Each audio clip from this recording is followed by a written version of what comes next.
What's up, everybody? Good morning. Happy Thursday, June 20th. DK Show up on the air on your radio dials, 105.1 FM and 790 AM. Also available online at sportstalk1051.com. Stream it up over there. You got your Google and Alexa home devices. The app, download it, take it on the go. And then, of course, the video streams that are up and rolling this morning: Facebook, YouTube, Twitter, Instagram. Appreciate you making us part of your start on this early Thursday morning. What do we got on a game plan for us? Brew Crew, another late night last night, but well worth it. They picked up another win and another series win for the Brewers. 2-0 victory for the Crew last night. Freddie Peralta looked like vintage Freddie Peralta, picking up his 5th win of the season, going 6 innings, striking out 8, not giving up an earned run in the contest, but just 3 hits total too. So good to see a bounce back performance from Freddie Peralta, right? That's what we were talking a little bit about yesterday. Kind of looked a little off, coming off of a career high, allowing 10 hits, and it was a nice bounce back. Nice bounce back from Freddie Peralta. Brewers now at a season high, 14 games above 500. So now they will take on the Padres starting tonight for a 4-game series. Brian Hudson, man, what else can we say about this guy? You know, we talked a little bit about him a couple days ago, and what a season he is having so far. He comes in, pitches 2 innings in relief, 1 hit, no earned runs. I mean, in 26 games that he's appeared in so far this year, he's got 11 holds. He's 4-0 and a sub-1 ERA, .90 ERA. .90 ERA. So, yeah, what a dang start to the season this Hudson cat has been. So, plenty of Brewers chat coming up here as we kind of recap this series, last night's game against the Angels, and take a look ahead to a 4-game set with the Padres. Tyler Black now called up, back up with the team there, considering some potential lineups and pitching matchups that they're going to be going up against with the Padres and such. Brewers deciding to make this move and bring him up and have another bat over there too. So, but can't say the Cubs are in last place anymore. Jinxed it a little bit yesterday. Oh well, they're still 8.5 back from the Brewers. Cardinals, second place, 7.5 back from the Crew. So, speaking of baseball, today is the day too. If you like your history, where the Cardinals and the Giants are going to be taking on each other, but at Rickwood Field, and obviously this comes less than 2 days or 2 days ago from when Willie Mays passed away. But Rickwood Field, the oldest venue, it's older than Wrigley Field, older than Fenway Park. So this is one thing I like that baseball's been doing lately. Obviously with the Field of Dreams field, but now with Rickwood Field going over there, playing a pro game over there, honoring the history and such. So got that game coming up tonight. What else do we got on the docket for us this morning? We're going to talk a little. College hoops because the NCAA, they've pitched some models for tournament expansion. They've pitched some models that could grow the big dance to 72 or 76 teams, and it could be implemented as soon as the 2025-2026 season. So not this coming season, but it would be the following season over there. We're going to talk about that for a little bit. Also, Tom Pelissero from the NFL Network, formerly of the Eau Claire Lear Telegram, but he told the Rich Eisen show that there's some owners in the NFL, some NFL owners are discussing a potential quarterback salary cap. It doesn't sound like it has a ton of legs right now, but the idea is sort of like, adopting an NBA type of model or that might be the best way to go about it. So if you remember the NBA model, they currently have that max and super max contract, restrictions for free agent, long-term contracts, limiting the number of players teams can sign to a certain dollar amount, et cetera, et cetera, et cetera, and kind of putting a cap on that quarterback. So, like for example, Joe Burrow, who earns $55 million per year, his deal alone is projected to account for an average of nearly 25% of the Bengals' entire salary cap per year, meaning they've got 75% to go with the rest of the roster, and they got to pay Jamar Chase. They got T. Higgins on there, all that sort of stuff. So I'll tell you what, I like the idea. I just don't know if it's going to happen. I like the idea. I don't know if players, you got to approve that with the NFLPA, with labor negotiations and such. So I agree with it. I wouldn't mind seeing a cap on the on quarterbacks getting money. Kind of like maybe similar to an NBA model. I don't see it if it's going to happen or not. I can't see it. So maybe we're wrong. Maybe I'm wrong, but we'll see. So we'll hit that up. We've got another couple matchups to talk about for our Wisconsin underrated bracket challenge here. So looks like Lyle Overbay is going to move on. It looks like he will defeat Mike Caldwell in our bracket matchup over there. The other one that we had, Terry Porter versus Terry Cummings. It looks like Terry Porter is also going to move on. So we're going to throw another Badger one and another Packer matchup coming at you this morning. So the first one we'll announce probably coming up here and after the first break here. So we'll throw a Packer one in there, and then we'll throw another Badger one in here. Don't forget, we need your votes though, because this is determined by you. All right, just vote on Facebook or Twitter. Follow the Facebook pages, facebook.com/Kasper Sports, Kasper with a K, at DANKASPER, whether that's Twitter or X, whatever you're calling it these days here. So thanks for those of you who have continued to vote and have a little fun with this.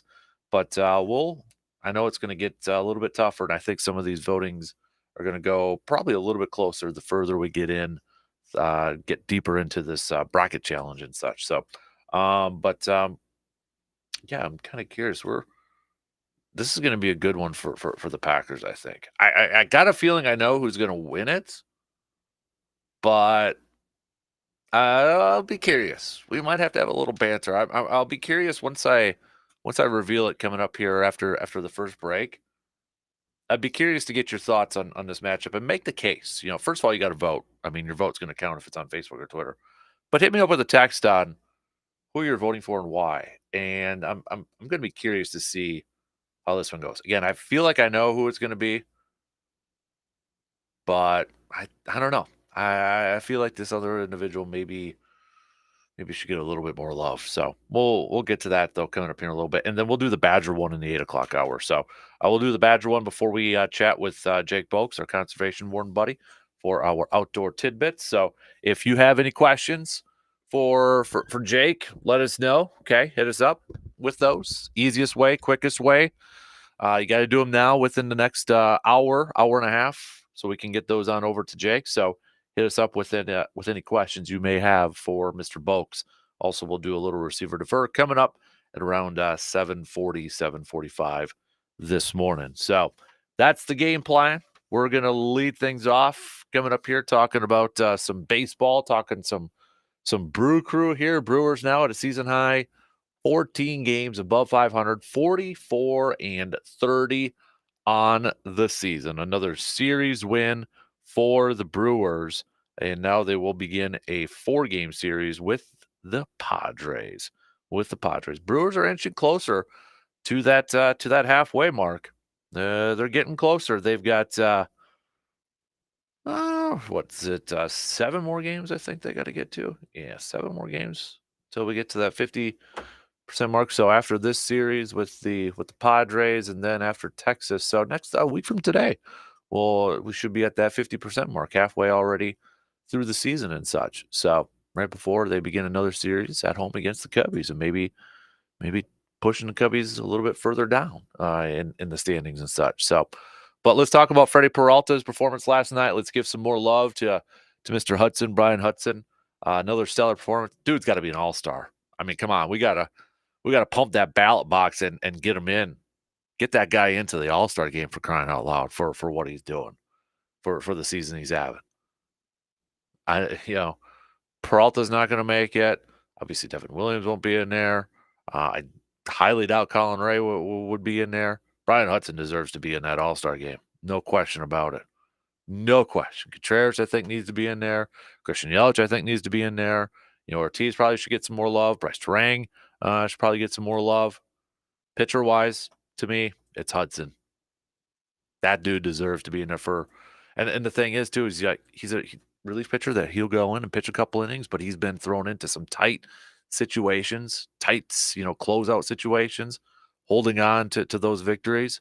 Dude has stepped up to the plate, pun intended, so far this season. So give that man his flowers. Give that man a little bit of the tip of the cap, if you will. So, all right, let's jump right into it. Baseball talk to open up things here this morning. Brewers and all that good stuff. By the way, Twins did fall last night to the Tampa Bay Rays in extra innings, and the Eau Claire Express, a little bit more local, did pick up a 6-5 victory over the La Crosse Loggers. So, all right, first break. Hit me up with those texts, on that Shoe Doctor's bullpen line. All right, join in on the convo. We want to hear from you. What's on your mind this morning? Let us know. Quick break, and we'll get things going. Coming up after these quick words.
All right, the latest matchup in our bracket challenge for the most underrated Wisconsin sports athlete of all time.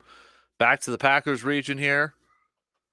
Ezra Johnson versus Paul Kaufman. Ezra Johnson versus Paul Kaufman. You can make your votes now by visiting our Facebook page and Twitter over there to get your votes. Those are the only way those votes count. All right, we'll keep you posted on how those updates kind of go throughout the morning. We'll have another one. We'll reveal it coming up in the 8 o'clock hour. We'll go back to the Badger region for that one. So we'll keep you updated on those results, and we'll announce the Badger one coming up in the 8 o'clock hour. We begin, though, talking some baseball to open up things this morning. Brewers picking up another win, another series win, a season high now, 14 games above 500. Freddie Peralta pitching a gem of a performance, 6 innings, 8 strikeouts, 3 hits, no earned runs, a nice bounce back performance from Freddie Peralta after giving up a career high 10 hits in his previous start last night. So the Brewers now 44-30 on the season as they wrap up this series with the Angels and now get set to begin a 4-game series on the road still against the Padres. So Brian Hudson also pitching 2 innings in relief. His 11th hold continues to have that sub-1 ERA, just a .90 ERA so far on the season, also with a 4-0 record added to his resume as well. So, but today is also an iconic game that's going to be played at the oldest professional ballpark, Rickwood Field, where the Giants and the Cardinals will be playing a game tonight. You're going to be able to watch that on the television. I believe it's at 6 p.m. I think I saw this morning. But obviously, too, the timing wise with Willie Mays' passing, they were hoping to get Willie to go to the game, and he had released a statement, or his representatives had released a statement saying that he wouldn't be able to attend, and then a day later announcing his passing over there too. Did you get to see Willie Mays play on TV? Saw TV. I got to see him live. Did you? Nice. I saw him play in Milwaukee in the spring of 1961. He hit 4 home runs in one game. You were at that game? You bet. Oh my goodness. I didn't know you were at that one. Same series, and I didn't see this game. Same series, Warren Spahn threw a no-hitter. Man. At the Giants, and boy, the Braves and everybody was upset because one of the Lou brothers, I don't know if it's Matty or Jesus or whatever, tried to get on with a bunt, tried to bunt his way on in the 9th inning, and it didn't work. But, they were mad. Man up, hit the guy or sit down. And so they took a lot of grief over trying to get a bunt signal. But spring of 1961, I remember because I was in the 8th grade and it was my turn to do the report. We had reporters every week had to report. One had to do the news, one had to do social stuff, one had to do sports, and I got the sports, and that was the weekend, the week that I reported on that. It's not a bad story to report on. Giants, what a series. Yeah. How many were in a series where you had a no-hitter and 4 home runs in one game? Right. Not in one game, but in one series. One series, yeah. Best player you've seen in person? Yeah. I mean, you don't see him every day in person, but, I mean, the guy could run and catch. The definition of a 5-tool, right? Oh, yeah, absolutely. Yeah, I mean, it's been a sad few weeks. Jerry West, Bill Walton, Willie Mays. They talk things happen in threes. Yeah. And that's 3 of the best we've ever seen. Mm-hmm. And I'm just so happy that, I don't want to wish my life away, but I'm happy. I'm old enough I got to see them all. I didn't see Walton live, but I saw Jerry West and I saw Willie Mays live. Mm-hmm. Yeah, that's one. We were talking about it the other day, kind of talking about like who are some athletes that you wish you could see live or would still be. My list is pretty long, but that's. I never cool. saw Jordan live. Yeah, I saw these other guys. Of course, that's when you could buy a ticket for $5-10. Jordan, go to see Jordan. It costs you a little more than that. Right. Exactly. The world changes, but that was Willie Mays. When I was sorry to hear Jerry West, sorry to hear Willie Mays, but 86, 93. I mean, they were.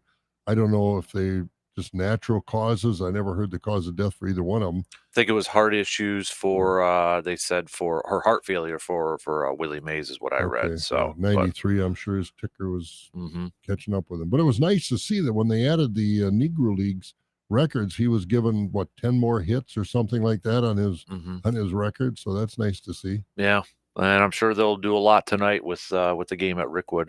Have you been to Rickwood? Have you seen that stadium? No, I never Yeah. have. Where Where is it? It's Alabama, like where the I've never spent. I've been in Alabama just through the corner, but I never spent much time in Alabama. okay. Yeah, it was where the Birmingham Barons used to play. Yeah.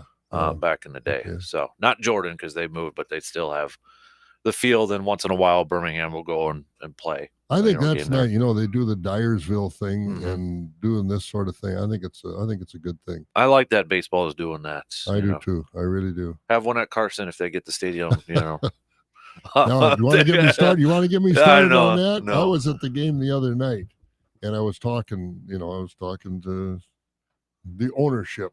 And we were just, and they're very upbeat about this thing. I mean, I'm more frustrated about it than they are. But you look at these metal bleachers down the right field and left field line; they're 40 some years old, and you look at some of these steel supports in there, and it needs attention. That's the bottom line. Without going on a rant, that park needs attention. Mm-hmm. Yeah. So I'm going to weigh at 6:00 tonight. To watch if you want to take a gander at tonight's game. I'll be tuning in. Oh, is it 6:00? 6:00 tonight. So, I mean, Brewers don't play again. It's another late one, so we got time for that. They're getting to be amazing. I mean, I just, I was watching last night. I didn't watch the whole game, but I was watching Freddie, and he was tough. But I kept thinking, don't make the mistake and give up that home run that he always gives up, and that opens the gates. It seems to, and he has a faltering like the start before. But last night he was on it. Mm-hmm. Yeah, he absolutely was, and it was good to see him bounce back after his previous starts. 10 hits, which was the most in his career, and then last couple starts. I mean, even the reporters asked him if he was healthy because just seemed a little off a little bit, but nice bounce back for him last night to pick up that win and another series win, and now 14 games above 500. Yeah, that's wonderful, and that's the way any athlete, anybody wants to answer the press on the field, not in the media room. Right. They didn't ask him last night, what's wrong? Are you hurt? Anything like that? Those kind of questions aren't asked when you perform like that. And so that's great to see. Yep, exactly. Brian Hudson had another stellar performance yesterday too. So, I mean, to me, he's the one pitcher that should, if there's going to be an all-star pitcher, 11 holds in 24 games. He's a 4-0 record, but he's a guy. He just doesn't come in and pitch. He's like last night, pitched 2 innings. He'll pitch a couple innings. He's been put in some tight situations. He's the go-to guy if you're like couple on and you need a couple outs. That's the go-to guy. Kind of like what Hader was when Hader, before he was like a closer, you bring him on in the 7th, for 2 innings or something like that. And so far, it's been Hudson. And it's also fun to watch because this defense is very, very good in more than just 1 or 2 positions. They can play defense. Yep. Yeah. So I know we kind of keep going back to it. I'm enjoying the moment for this team, and but I gotta ask. I'll do it. You look at what the Cubs are doing. What are the Cubs doing? Exactly. But they offensively are bad right now. I mean, they're bad. Brewers offense all of a sudden now is really good with the same hitting coaches. Is it philosophy from the man in charge? Or are these guys, younger kids, getting a little more acclimated to the major leagues and major league pitching? I don't think you can say it's just one thing. I think it's just an accumulation of a lot of things. These young kids, I don't know if they drafted them all or got some of them in trades. You don't follow them when they're that young. But these guys, they brought the right guys up. And these Terang's got to be on the All-Star team, doesn't he? I would think so, but he's last I saw, I think he was 6th, but it's such a popularity contest. Oh yeah, it is. So, and you're in Milwaukee. Yeah, unless you're absolutely way over the top, you don't get. And rightly so. You watch Sports Center, or Major League Baseball Network, and all those other things. Brewers are an afterthought unless they do something absolutely spectacular. But the Mets, the Yankees, Phillies, the Dodgers. I mean, they could lose 9-0, and they're going to find something to put them on. and the Brewers don't get that luxury. Mm-hmm. Yeah, they've got Yelich is second in outfielders for voting, and Contreras is number 1 in catcher. And Good. I think Ortiz was third among third basemen right now because they're What voting. about Adames? Adames was fourth or fifth, but he's just in the top 2. I think it's top 2 that move on for that. So I mean, they're on the outside in, but at least they're getting some recognition. I don't know if that's all Milwaukee fans voting, but I guess we're gonna have to stuff the ballot box. Everybody else does it. But going back to the Cubbies thing here, look at the amount of money that they do have invested in position players for offense. I mean, Dansby Swanson isn't doing anything at the plate this year. No, he's not had a good year. 209. Ian Happ, I'm looking at some of the higher paid players right now on this Cubs roster. Ian Happ, 234. He's hitting. Cody Bellinger is obviously their top one there, and he's not awful, but maybe not to the level he was last year, where bounced back year. But so far this year, he's got 264, but 9 home runs. Over there, which isn't a lot for a guy like that, right? So I mean, last year the Cubs had a nice offense. What's the difference between these two teams offensively? I wonder what the average salary in the dugout is. Managers, coaches, Brewers, Cardinals, Cubs, Cincinnati, Pittsburgh, where those salary structures team are. Salaries, you want? No, okay. For the coaches and managers. Okay, gotcha. What those teams are paying, because the Cubs obviously must have I assume had the highest payroll for manager and coaches. I would think so. And I don't know what a difference it is, but yeah, they can't play. They can manage and do what they do, and I'm sure the Cubs at this point in time, management is very disappointed. I would, and I don't know if they're disappointed in council, disappointed in the performance of the players, but yeah, I've watched them play a couple different times, and yeah, Swanson just kind of a shadow of himself because he was awful good earlier. Yeah. What he played Giants? Was he with the Giants or the Braves or? But I know he was very, very good on some of his previous teams. Ian Happ has been around a little bit, but I expected more out of him. And Bellinger, if he gets on a hot streak, he can be really good. But yeah, it's not happening in Chicago right now. What's the Brewers' lead? 7.5 over the Cardinals, who are in second. Cardinals are in second. They've done. Even when they were in Milwaukee, when I went to a couple of games in the Cardinals, they had a lot of St. Louis fans, Cubs fans show up, St. Louis fans show up. They had, get rid of Marmol and this, that, and the other thing. And now whatever he has done, or somebody has done, I don't know if they've put in Energizer stuff in their food or what, but when they were in Milwaukee, and I made this comment earlier, that wasn't a major league roster. But boy, now some of those same guys have really come on, and they're turning it around. You never count the Cardinals out. You just don't. Their organization is tried and true, and they're always finding a way to improve the players that they've got or find players. But a month ago, I gave the Cardinals up for dead, but they've turned it around. Oliver Marmol obviously has a new lease on life there. Yeah. Well, although I would say, Cardinals, they aren't afraid to make a quick move on managers too, which we've seen the last, couple of years, over a year too. So who knows? But yeah, never. What was it last year too? I think we kept saying it, the Cardinals, they might've been 15 back. I'm not ready yet, No, not ready yet. Not at all. So, but yeah, I don't know what we can say about this Brewers team right now that we haven't already said multiple times at this point. Fun. Yeah. Just fun. And can you say surprising?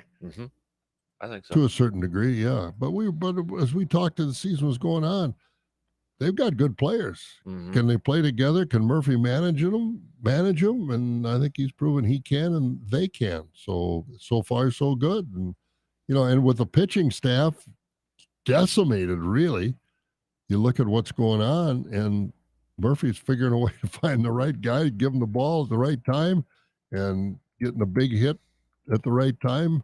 So far, so good. He's putting round pegs in round holes, and that's what makes it work. He's kind of a pianist right now, doing the keys over there He's working it pretty darn well right now. So Yeah, he is. you got to give a major tip of the cap to him. I mean, and then by the way, pitching quick, Robert Gasser got a third opinion on his elbow, and it was the same as the second opinion, which was surgery. So now he has to make that decision on his own if he's going to have. Is this Tommy John surgery? It's similar, yeah. So it's not torn, but it's the same procedure where they're to strengthen that. So it's either rehab it, try that, or surgery at this point. It'd be interesting to see what he does. I don't know. You know, the thing is, if you rehab it and you rest it, you still could face surgery down the line. Yeah, that's what I was going to ask Dr. Crow tomorrow. Like, what?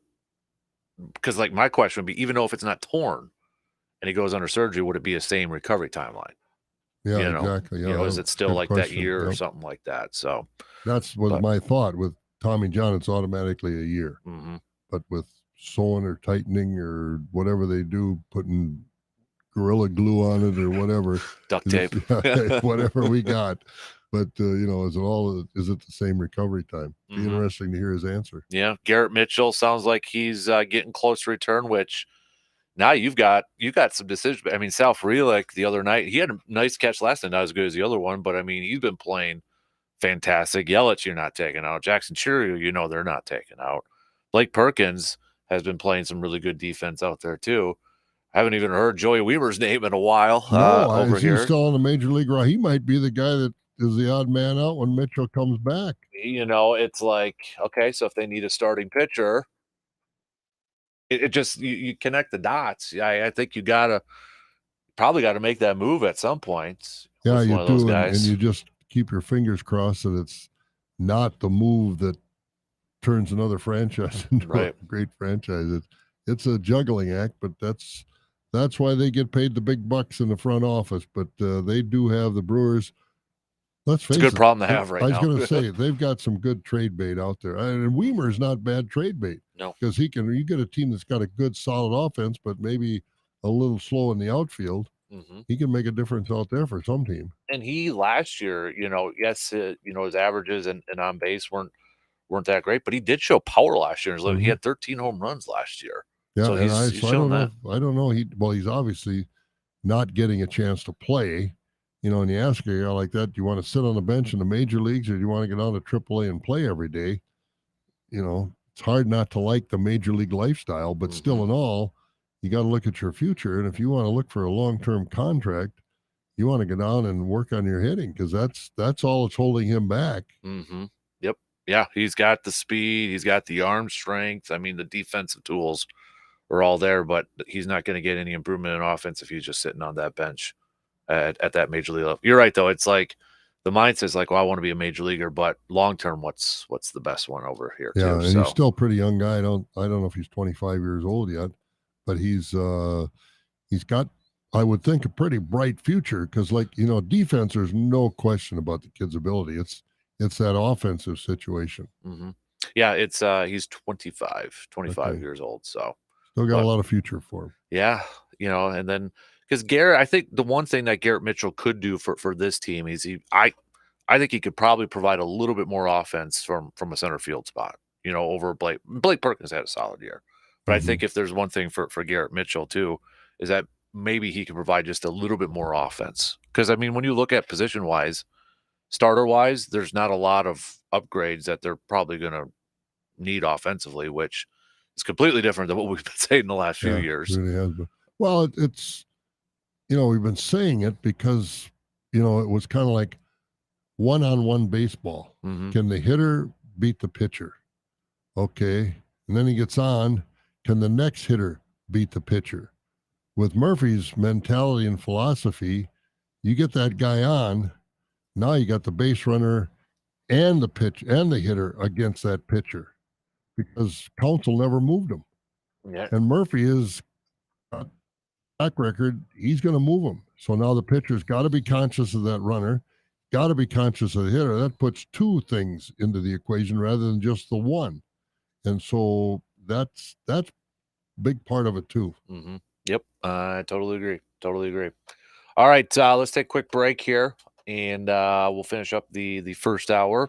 join in on the convo. Don't forget, you can hit us up with some texts and thoughts on the Brew Crew, thoughts on some baseball stuff. We'll be back after these quick words.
Don't forget to get those questions in for our outdoor tidbits with Mr. Jake Bolks. He's coming up at 8:30 this morning, 8:30. So text those on over, 715-830-1912. Somebody had texted in this question a little bit earlier. This is probably more into your wheelhouse here, intern, because you got to see them both. But texter asked, was Ken Griffey Jr. the closest player to Willie Mays? Good question. I think I'd say yes. Yeah. Because I know you and I have both talked about Griffey if he would have stayed healthy. 5 tool. Mm-hmm. Yep. And obviously I didn't get to see Willie Mays, but that is a good question. Yeah, because he could go get it in the outfield. He could hit with power. He could run. He could throw. He was hit for average. I'd say so. Mm-hmm. Yeah. I was reading a little bit too. I think it was Joe. This was a quote from Joe Torre that where Willie Mays played, Polo Grounds and then, and all that. If he played in a more candlestick, I would have that was like sitting through the ice bowl. Yeah. You sit through a night game at Candlestick Park. And that's where he was saying like his home run numbers probably would be higher if he played in a more hitter-friendly ballpark. If he played in Milwaukee, he'd have had 700. He would have broke Babe Ruth's record before Hank Aaron, right? I think so. Yeah. Because he's at 660. That was a tough ballpark. Yeah, that was a tough ballpark. Mm-hmm. But then the range out there to play center field in that too. So. Oh yeah, and the way the wind blew, you never knew which way the ball was going to go. I mean, you couldn't say winds out of the northwest. Winds came from every direction. I was there a couple of times, and oh my goodness! Yeah. First time I went, a beautiful day when we went in there.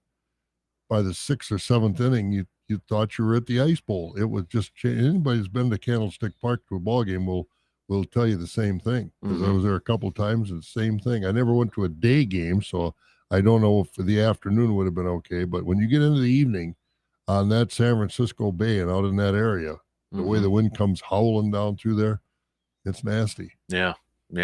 So, yeah, if you're watching or maybe you're perusing a lot of memorial stuff for Willie Mays out there too right now, but go ahead. I think as I look and run through my mind, the Rolodex of my mind, a guy that we thought was going to be there, Mike Trout. But I don't think he's a great player. I don't want to take anything away from him. He's been hurt. He's been playing in obscurity with the Angels more or less. But I think Mike Trout is the same kind of player that could play for that title of, the same 5 Griffey player. sort of era. Same. He can. Well, we know he can run, he can throw, he can hit, he can steal bases, he can hit for average, he can do all those things. But he hasn't been consistent. He hasn't been on a team that's been in the front of the public or anything like that. But as I sit here and run through a whole bunch of players in my mind, I think he would be one that, he wouldn't be on the level of Ken Griffey Jr. by any means. But I think you'd say, yeah, he has to be talked about. I don't know of any others, though. Has Trout, and I hate to say this because I think it has been injuries, but I mean, there was a time where he was already thought of so this was from ESPN when they did their top 100 baseball players in 2022. They already had him at number 15. Do you think he's fallen because of those injuries, fallen down now? And I have to ask the question, and I save it for receiver defer, but as long as we're talking about it right now, is my ability-wise, yes, but performance-wise, statistics-wise, is Mike Trout a Hall of Famer? I think he is. I wouldn't argue that, but I just say that it's now more of a question than it would have been when he was first coming up. I mean, he's led the Angels to nowhere. He's been hurt. He hasn't had a complete season in a long time, and I like him. I think he's a great player. I have nothing against the kid, but I just think it's a shame that, he obviously likes it in L.A. He's from the East, but if he was a Yankee or a Met or a Boston Red Sox, can you imagine the publicity he'd be getting? Yeah. But out there, he's an obscure, even though he's in a major market, that's not a major media market anymore. I feel like if this was 15, 20 years ago, there'd be more talk about him being traded, I think you're right. To a big league team. I mean, we still get that, Juan Soto was just assumed he's going to a big market. Ohtani, that you don't really hear a whole lot about. And I know he's a big Phillies fan. I think he's from Philadelphia. Yeah, he's from out east. Yeah. So, but you don't really hear that talk too much about about Trout potentially No, getting traded. and he has signed a contract extension over Yeah. the years he's been there, but he's always been content to stay with that. I was going to say mediocre Angels, but have they even been mediocre? They haven't even No. been that. And so, Yeah, they're already talking about Ron Washington's going to be one and done. yeah, You know? and that doesn't do well for him. But ability-wise, yeah, I think he's a Hall of Famer. But statistics, performance, results-wise, is he a Hall of Famer? I mean, he already had in 2022 over 300 home runs. So, But I how mean, many guys have more than 300 home runs and aren't in the Hall of Fame? yeah. Well, it's Yelich. They celebrated 200 home runs just the other day. Yeah. For him. So, well, it's a great achievement. I mean, to play in the major leagues and to perform that well, I think is wonderful, because anybody that's ever played the game knows how hard it is to hit that ball from 60 feet 6 inches, especially at the major league level, with the speed these guys can throw it and the way they can make the ball move. If you're an accomplished hitter in the major leagues, you're an athlete. Mm-hmm. You really are. And I take nothing away from Mike Trout. The circumstances of his career, both individually, team-wise, the success, is he a Hall of Famer? There's actually, so he's the has the second most home runs among active players right now, in career home runs among active players right now. He's at 378. To be honest with you, I would not have thought this person had 419 career home runs right now. Who is it? Giancarlo Stanton. Oh, really? That was my reaction too. Like, I know he can hit it hard, but I didn't know he had 419. Often. Yeah, I didn't know he hit him that often. And I know he's been banged up for the last couple of years there too. But he's 34. He might get to 500. Does that make him a Hall of Famer? I don't know. Well, where is that baseline now again? Yeah, I mean, Fred McGriff, is he in the Hall of Fame? Yes. Okay, and he's right at 499 or something like that. 493. 493. Yep. And everybody thought, well, he'll play one more year to get 500 to assure that Hall of Fame, but he got in without it. But I mean, it's is that area, when you get up that area, is that enough to make you a Hall of Famer? McGriff was on some pretty good teams, the old crime dog. Yep. But so I'm looking at the list. I'm not against anybody getting in the Hall of Fame. I just, the criteria, is it enough? So I'm looking at the list of guys who have at least 500 home runs right now. It looks like the only ones who don't have at least 500 or more home runs are the steroid guys that have been attached to it. So Eddie Murray's got 504. Then it's Lou Gehrig and Fred McGriff are tied at 493. Gary Sheffield's 509, but he was also attached with the steroid one. Miguel Cabrera is going to get in when it's he just retired last year. He's going to get in. Well, I didn't even know he retired. Last year was his last year. Oh, yep. I didn't know that. So he's going to get in. We know that one. The other guys that are Manny Ramirez, again, got attached with the steroid stuff. Did he really? Did he? He did get. I don't. Yeah. Okay. Yep. Not saying he was guilty, but his name was out there. Mark McGwire, Rafael Palmeiro, those guys, of course.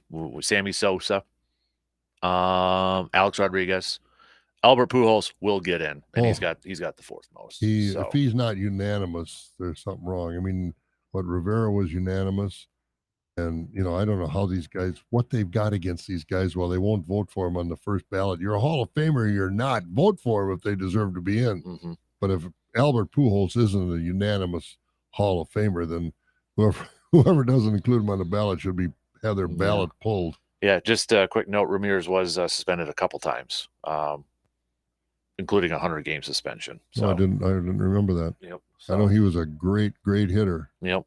I mean, he had the great golf swing. Sometimes would go on that knee and just power it over the monster. Yeah. Fenway Park, you watched him play there, and boy, he could hit any pitcher, and he always, I don't care who's out there, I'll hit it. Yep. So that's going to that Hall of Fame thing. This is how it used to be when I was looking at Willie Mays' numbers. He got 94% of the vote when he was up for the Hall of Fame. Yeah, who didn't vote for Willie Mays? I know. Who didn't vote for Hank Aaron? Who didn't vote for Sandy Koufax? What's the matter with these people? That stuff just grinds my when I see that. I'm like, what the hell? I know. Like, how did he get 94%? I mean, as long as it took for somebody to finally get 100%, Did Jeter get 100%? I don't think so. I'll double check. Rivera, Mariano was the first one. He got 100%. Yep. And I don't know how many, but they're starting to figure it out now that if Jeter got 99.7. Isn't that something? These guys or whoever it's doing. Yeah, the object is to get in, but still in all. Yeah, when I saw that for Willie, I'm like 94%. Come on now. Yeah. I mean, bugs me. I agree. Yeah, it does me too. I just, how can Stan Musial, Ted Williams, none of them are unanimous Hall of Famers? Yeah. Oh my goodness. So I hope none of those guys that voted like that or gals, I don't know how many women have ballots, but if they're sports writers or whatever the deal is, but I hope none of those people that had made those kinds of decisions in their career not to vote for these special guys to be in the Hall of Fame. Mm-hmm. And they didn't vote for him on the first ballot. I hope none of them get in the Hall of Fame in the journalism wing. Really quick, you want to guess? This could be a game. How much % of the votes did some of these Hall of Famers get? What was Babe Ruth? 92? 95. Oh, he did get 95. 95.1. All right. Hank Aaron. 94. 97.8. Well, good. So he was actually a little higher than I thought he was going to be on there. Up there. Cal Ripken. He was about 97, I believe. 98. Cal Ripken, 98.5. There you go. Yeah, I remember he was pretty high. There you go. And now, so you look at the careers now. What was Willie Mays? 94. All right. Now say, okay, everybody's on the same timeline. And I don't want to take anything away from Cal Ripken, but you got Willie Mays, Hank Aaron, Babe Ruth, Cal Ripken. Which one are you going to take? I mean, in what order? Cal Ripken's probably the last one. He's going to be fourth. Yeah. And, nothing against them. They're all in the Hall of Fame where they all belong. But what's the matter with these writers? Yeah. I mean, geez. 94.7 was Willie Mays. And I think the only reason that changed that they more voted on the first ballot because of public pressure and the threat of taking it away. Well, and different voters coming in and, I think broadcasters should be included in this because the guys that do the games, because they see all these teams now, especially with interleague. Yeah, I agree. All right. One in. That could be a good game for a future. Guess the percentage vote over there. So, all right. We got some news updates. We'll be back after these quick words.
Here we go. Second hour on this Thursday morning kicks off right now.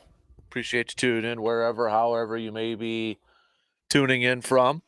Coming up about an hour and a half, a little under an hour and a half, we'll do our outdoor tidbits with Mr. Jake Boakes, Conservation Warden. So, got any questions for the Warden? You got to text them to us now. You got about an hour left to text those on over 715-830-1912 on that Shoe Doctor's bullpen line. Don't forget too, if you ever miss our conversations with Mr. Boakes, you can check out our outdoor tidbits segment on the Man Cave podcast. Wherever you listen to your podcast, brought to you by Hy-Vee and Toyson Ford. The bracket continues. One of our summer projects that we're doing here is our 64-player brackets. 64-player bracket right here. All nominated by listeners, right here. All nominated by listeners of the most underrated Wisconsin sports athletes. BJ Surhoff, again, all voted on by listeners too. So you can't blame us because we didn't make the nominations. They're all listeners, and you can't blame the results because it's all listeners. Yeah. So BJ Surhoff. You didn't edit it all? Did not edit it at all. Okay. Every single player that is on this bracket had at least multiple votes. I didn't have to add or do any tiebreakers on this thing. And we were able to get a Brewers region, a Badgers region, a Packers region, and a Bucks/Open region. So the ones that have moved on so far, BJ Surhoff defeated Jeremy Burnitz. Lyle Overbay defeated Mike Caldwell. Kirk Penny in the Badger region defeated Pete Monty. Lynn Dickey defeated John Brockington. Terry Porter defeated Terry Cummings. And we announced another one. We're going to do another Badger one next hour. But we got another Packer one going on. And the voting's going where I thought it was going to go. But I'm going to kind of disagree with it. We got Paul Kaufman versus Ezra Johnson. And Paul Kaufman right now is running away with it. I would vote Ezra Johnson. Yeah, I don't know how I'd vote. Paul Kaufman was a pretty good tight end. He was. Ezra Johnson, if they counted sacks fully, and thankfully Pro Football Reference has gone back and counted it, he would be second in Packers' career for sacks. One behind Clay Matthews right now. Mm-hmm. Now, I think Willie Davis probably would have something to say if they could go all the way back and record Willie Davis's sacks. But Ezra Johnson on there, yeah, for the longest time, he would be the career sack leader for Green Bay. So I think he needs a little bit of love. Over there. Tell me about the open division. I'm thinking of all the people that we've had Olympic speed skaters. Beth Hayden. Eric Hayden is on here. But is he underrated? He won 5 gold medals. I mean, I think he's underrated in a term of like, maybe some people don't realize he's from Wisconsin. Oh, okay. That sort of thing. They're like, oh, we have an Olympian, over there. Lots of them. Yeah. So I think that's, Dan Jensen is on here too. Yeah, what a heartbreak he was until the end. Finally won one on behalf of his sister. Yep. Connie Carpenter is on here too. So we got some golfers. Steve Stricker's on here. Underrated maybe in terms of like, oh yeah, don't really Wisconsin overall sort of thing. Well, when you look at the Champions Tour, Stricker's been very successful, but you look at the other guys on there, Ernie Els and a lot of the other guys, they were, they had better careers on the regular PGA Tour because Steve was kind of a later in life star, so to speak. But he's a good one to have included in there. Andy North is on here too. He won a couple of U.S. Opens he did.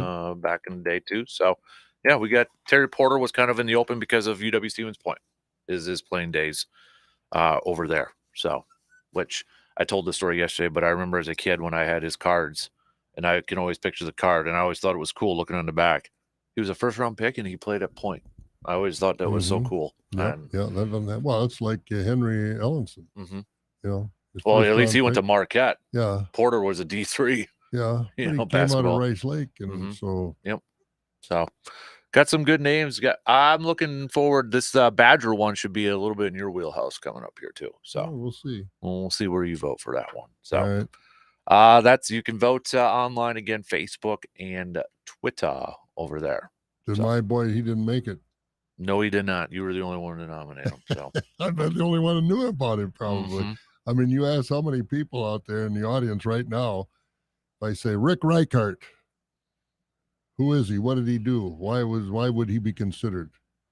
And I'm sure. I think we'd have a couple. Like Stevens Point. Mm-hmm. Dad was a doctor in Stevens Point, but he was a, I don't want to say a flash in the pan, but boy, he came on. He was really a good football player for the Badgers too. I think he wore number 48, if I remember right. But anyway, but a lot of great athletes come out of Wisconsin that don't get that notoriety. Yep, exactly. Playing in the NBA right now. What's his name from Cleveland? Or was it Halliburton? Oh, Tyrese. Yeah, playing for Indiana. Yep. Yeah. Well, heck, Sam Hauser just won a championship. Yeah, Sam Hauser, Stevens Point, just won a championship. I mean, he's going to go back into town with that ring. I don't know if he ever comes home to Stevens Point or not, but there's been a lot of them. Mm-hmm. And not just sitting on a bench. He was a reserve player that got minutes. Played a lot of minutes for Boston. You bet. Exactly. So, U.S. Open, did you enjoy it? Even though DeChambeau, I know he's a live guy. I did. I enjoy it. Individual, I enjoy. I like his attitude. I mean, he and Brooks Koepka are worlds apart. Dustin Johnson, worlds apart.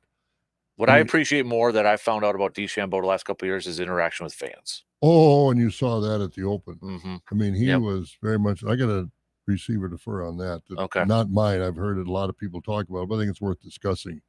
And but no, I have no problem with him. I think the person that has the problem is Rory McIlroy. Yeah. I mean, there's going to be a lot of speculation. Is he done? He said, I don't know if you saw the statement. I haven't heard a thing about it. Oh, he's taking some weeks off. Taking a few weeks off from golf. Yeah, he needs to be. And I didn't realize this at the Open until those last, 3 or 4 holes when he missed he didn't miss a putt under 5 feet all week, and he misses 2. I mean, the collar's tight.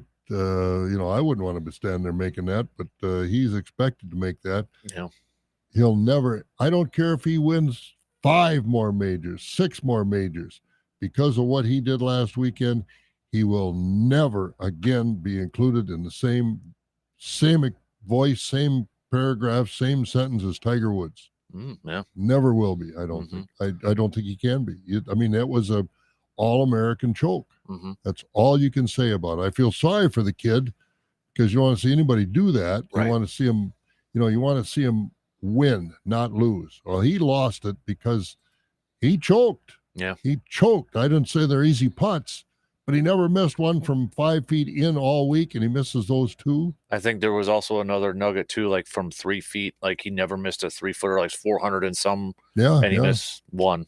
Down there. I mean, it was a sad thing. I felt sorry for him because I didn't care which one of them won because I like Bryson DeChambeau. I think he's just fun to watch. What he can do with a golf ball when he hits it, his philosophy. And I love that his clubs are 3D printed. They're created 3D printer. Yeah. And he was explaining it the other day on Pat McAfee show. I mean, I couldn't see it, but he was like saying, well, there's a little bit of a curve here or there because of my swing speed.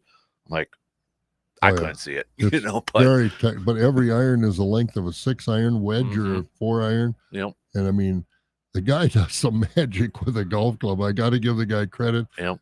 If there was one guy I'd like to see not on the Live Tour, and I like Rahm, I like Cam Smith, but it would be Bryson DeChambeau to come back to the PGA Tour. It's not going to happen. Yeah. And I don't know what's going on with these merger talks, which I think are kind of a joke. But he'd be the one guy that I would like. If I could say, okay, take one guy back, he would be the guy that I would vote to come back. Because like you said, and if you watch the Open, you saw his reaction to the fans. And as that tournament went on and on, more and more fans jumped on his bandwagon. In the beginning, it was kind of cool. Yep. They were kind of cool, but, very welcoming. But as that went on, and the things he was doing, making pars from, with one leg wrapped around his neck behind a tree and out of that wire grass. On that bunker shot on 18. I mean, unbelievable. And I love that he brings the enthusiasm after making a shot like that. Oh yeah, so do I. And that's what golf needs. That's what the PGA needs, rather than he's always calm, always cool, always collected. you gotta let out some emotion in a game like that when you're playing for those kind of stakes and that kind of recognition in front of that big a crowd, both at the venue and on TV. And Bryson, I think that helps Bryson DeChambeau, and it helps anybody show their emotions a little bit. Yep.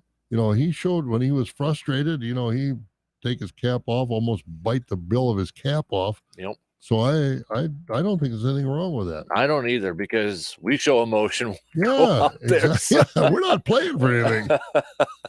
I do agree though too. I'm sure you saw it too, but I think he should have been on the Olympic team. And that was one of my receiver defers. So we'll save that coming up here. But yeah, I'll admit it. Like initially, I wasn't sure if I was going to be a DeChambeau fan when he first kind of came on the scene and that, but seeing how he's been these last, and especially, I mean, if you haven't seen the videos this past weekend, how he interacts with the fans and embraces with them. I mean, you heard fans chanting USA when he was out there. And did you see him on the final round? And it was on the back nine, and the young man in the wheelchair. Yes. Yep. I mean, how many others would have stopped and done? I mean, he pulled a pen out of his pocket, autographed the kid's hat, gave him a ball, and high-fived him.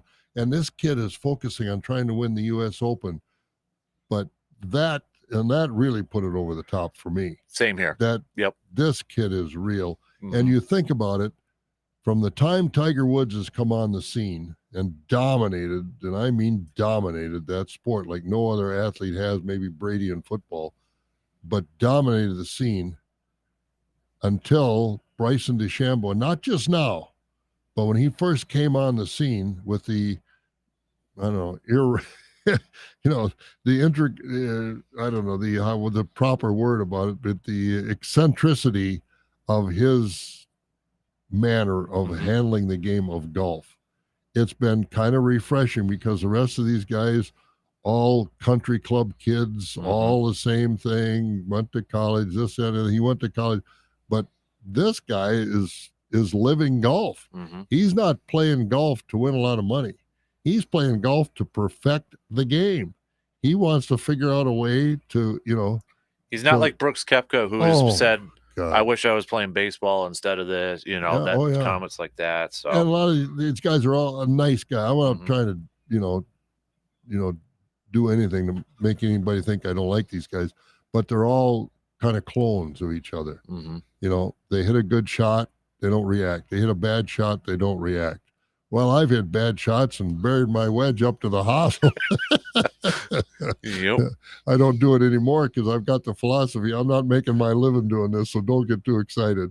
But still want to play well. But Bryson DeChambeau, for the lack of a better term, is a breath of fresh air for golf. I would agree with that. And I just think that it was good to see. I feel sorry for Rory, but come on, man, step up to the plate.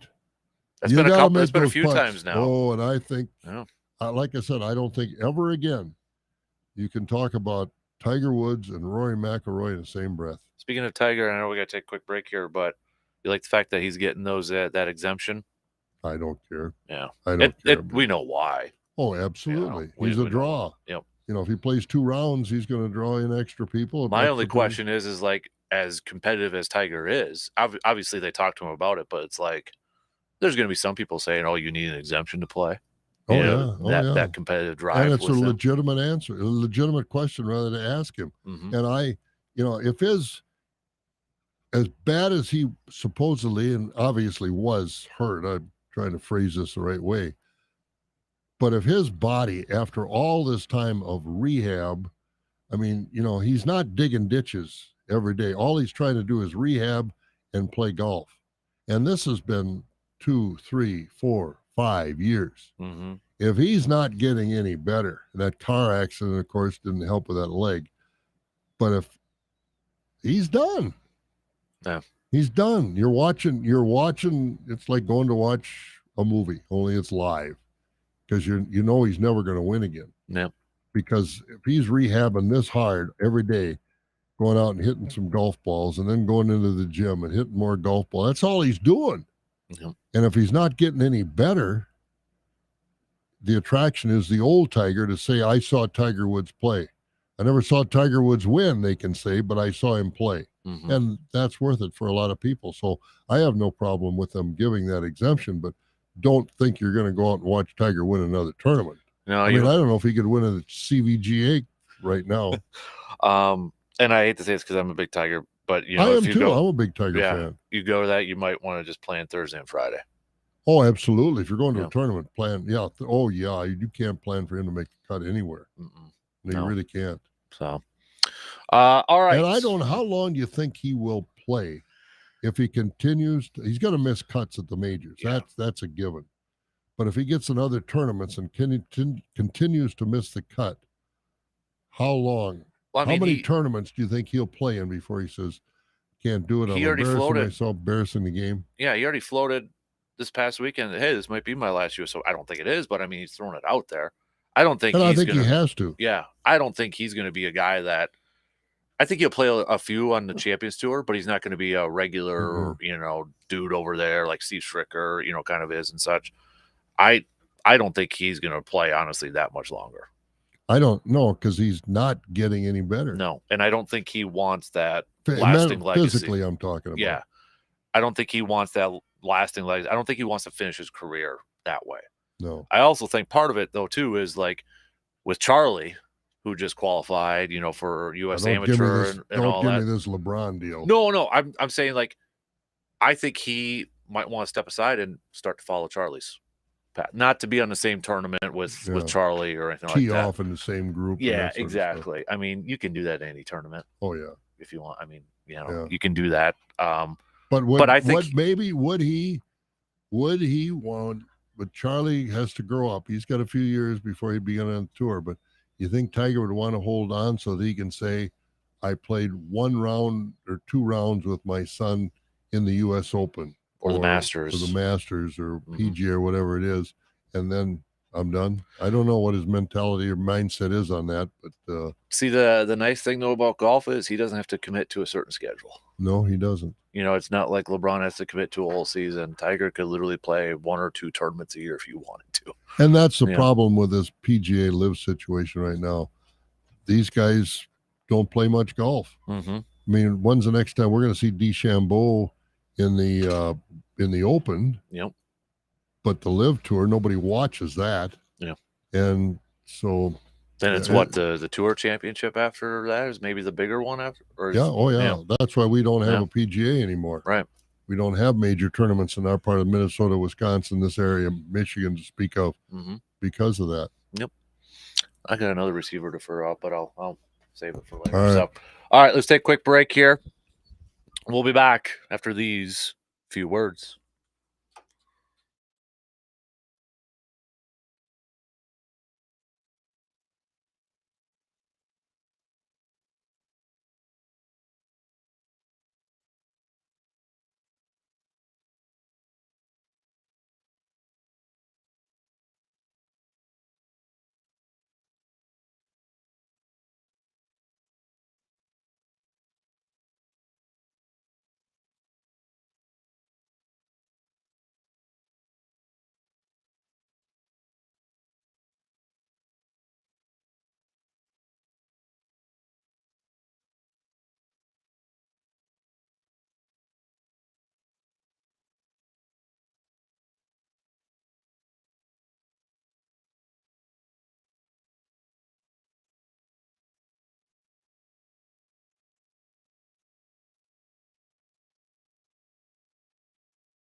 Big thanks to Greg. He just sent over a couple pictures. Some looks like he's got some Willie Mays cards, so he just randomly sent those on over. That's pretty cool Yeah, it to is. have that in your collection.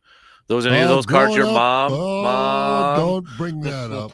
Don't bring that up. Oh, mom God and love her, but I didn't for a while when I found out she did that. Well, you didn't want to do all them shoe boxes were just taking the room up in the attic. I said, what else is in the attic? Well, nothing. Well, oh boy. Willie Mays, Mickey Mantle. Oh, over there. don't bring that up.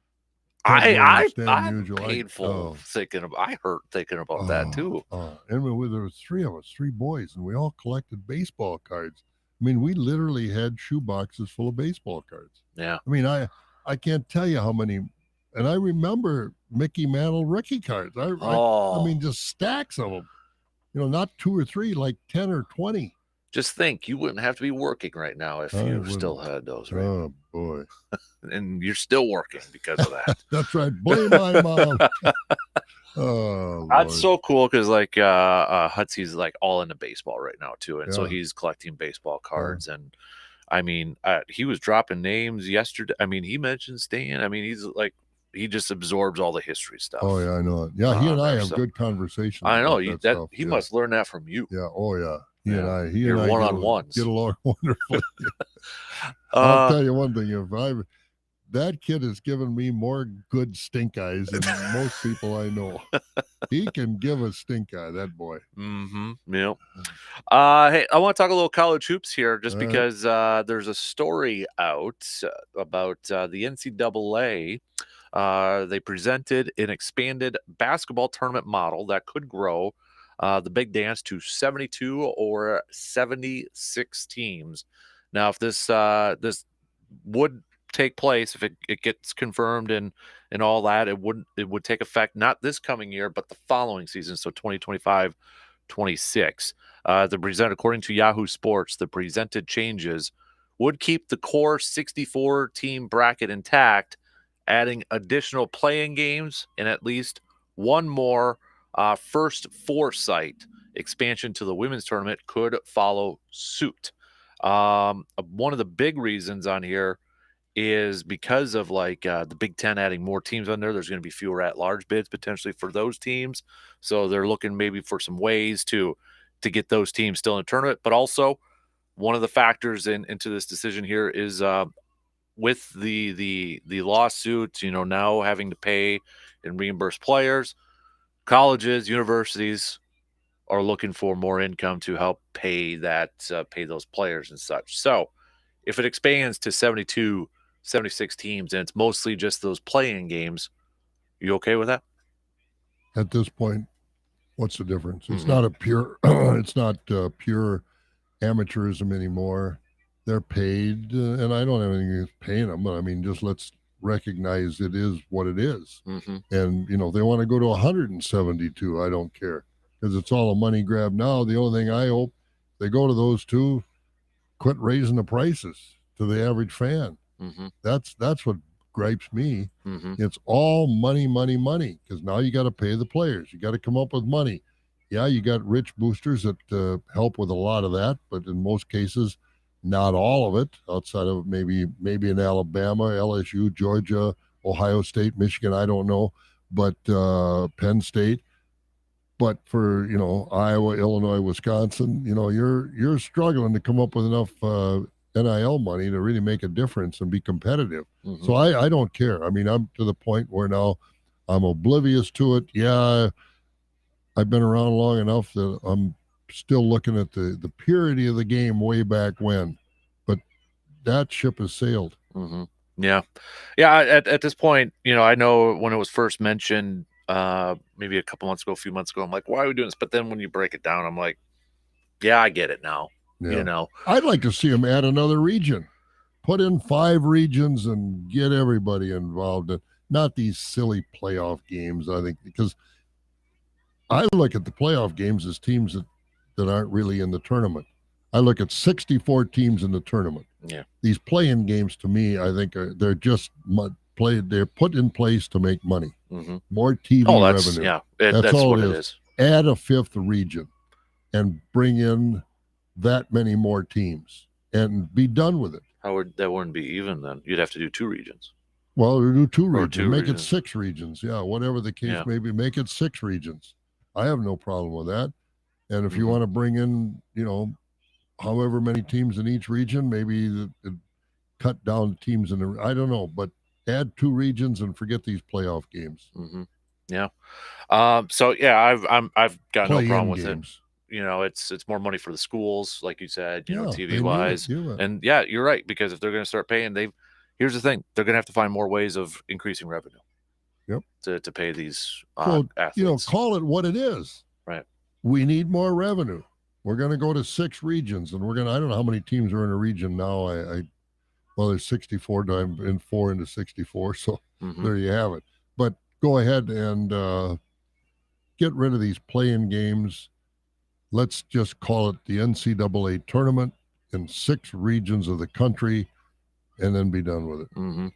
Hey, going back to your boy Rick. Remember when you said you probably only one? Rick Reichart? Yep. Nope, we do have one. James on our video stream said that his dad played football with Rick at PJ Jacobs High School, now Spash. Yep. I said Rick was a running back, and my dad still claims he has Rick's cleat marks on his back. He was one of the linemen for Rick over there. So He was a good one. So you bet. There was one. I knew we'd have at least one I know over we there. would. You bet. So. I'm not that old. We had one over there. You so bet. Well, he was a great athlete coming out of Stevens Point, and I think he's underrated both as a football player. College baseball, he's the best player in the country by far. I mean, when they were, that's before you really had. Everything was free agency, and every team was after him. Mm-hmm. Signed with the Angels and ended up with the White Sox. Didn't have the career I thought he would, but he, like I said earlier, when I mentioned him, to me, he's a clone. Mike Trout is a clone of Rick Reichart. I don't know where he is now, but boy, he was super athlete. Let me see if I can. Okay, yeah, he's still around. I'll see if I can do some digging over here. Yeah, see where he's at here. So. Good. I'm not in the wilderness, whistling in the wind, so to speak. I mean, he played 11 years Major League Baseball. Yeah, he did. 116 home runs. Yep. So. He was, contributed a lot. Mm-hmm. He just never took that next step to be that superstar that everybody thought he was going to be. Mm-hmm. Oh, this is, if you had a Sports Illustrated, I just found an old Sports Illustrated article with him on there. It looks like, who's on the cover here? It's kind of blurry here. But it's called The Richest Bonus Baby Ever. At 21, Rick Reichart is the angel with the mostest. Just for his signature on a contract, he received more money from the Angels than many players earn in their major league careers. But he hits a long ball, runs the bases fast and well, and he may be worth every cent of it. This was an article, I'm trying to find the year, but this is from Sports Illustrated's vault, with some old articles. And at one time, I had that magazine, but get rid of those magazines. Some people have saved every Sports Illustrated they've ever had. Well, this is a long article, too. Oh, yeah. Holy moly. Well, he was a big deal. 1964. July 6, 1964 he was is a the big article. deal because he came out, played baseball at Wisconsin before Wisconsin, dropped the sport, and which was years after that. But I remember watching him play. I was in, down there at that time, and he was fun to watch play out at old Guy Loman Field for the Badgers, which no longer exists either. Mm-hmm. Oh man, I'm gonna have to read this one. So yeah, it's worth reading. You'll learn a lot. Definitely a deep dive in there. So, but I say he was one of those that when I was on the road, you were talking about it that day. I thought his name jumped right to the front of my mind. I like this one. Yeah, his dad, as you said, orthopedic surgeon. Yep. Dr. Fritz Reichart. So I'll have to take some time to read that. I'll share it up online for everybody too. So yeah, worth reading. All right, let's take a quick break because we got quite a few receiver defers. Also, last call for any questions for Mr. Jake Boakes, our conservation warden.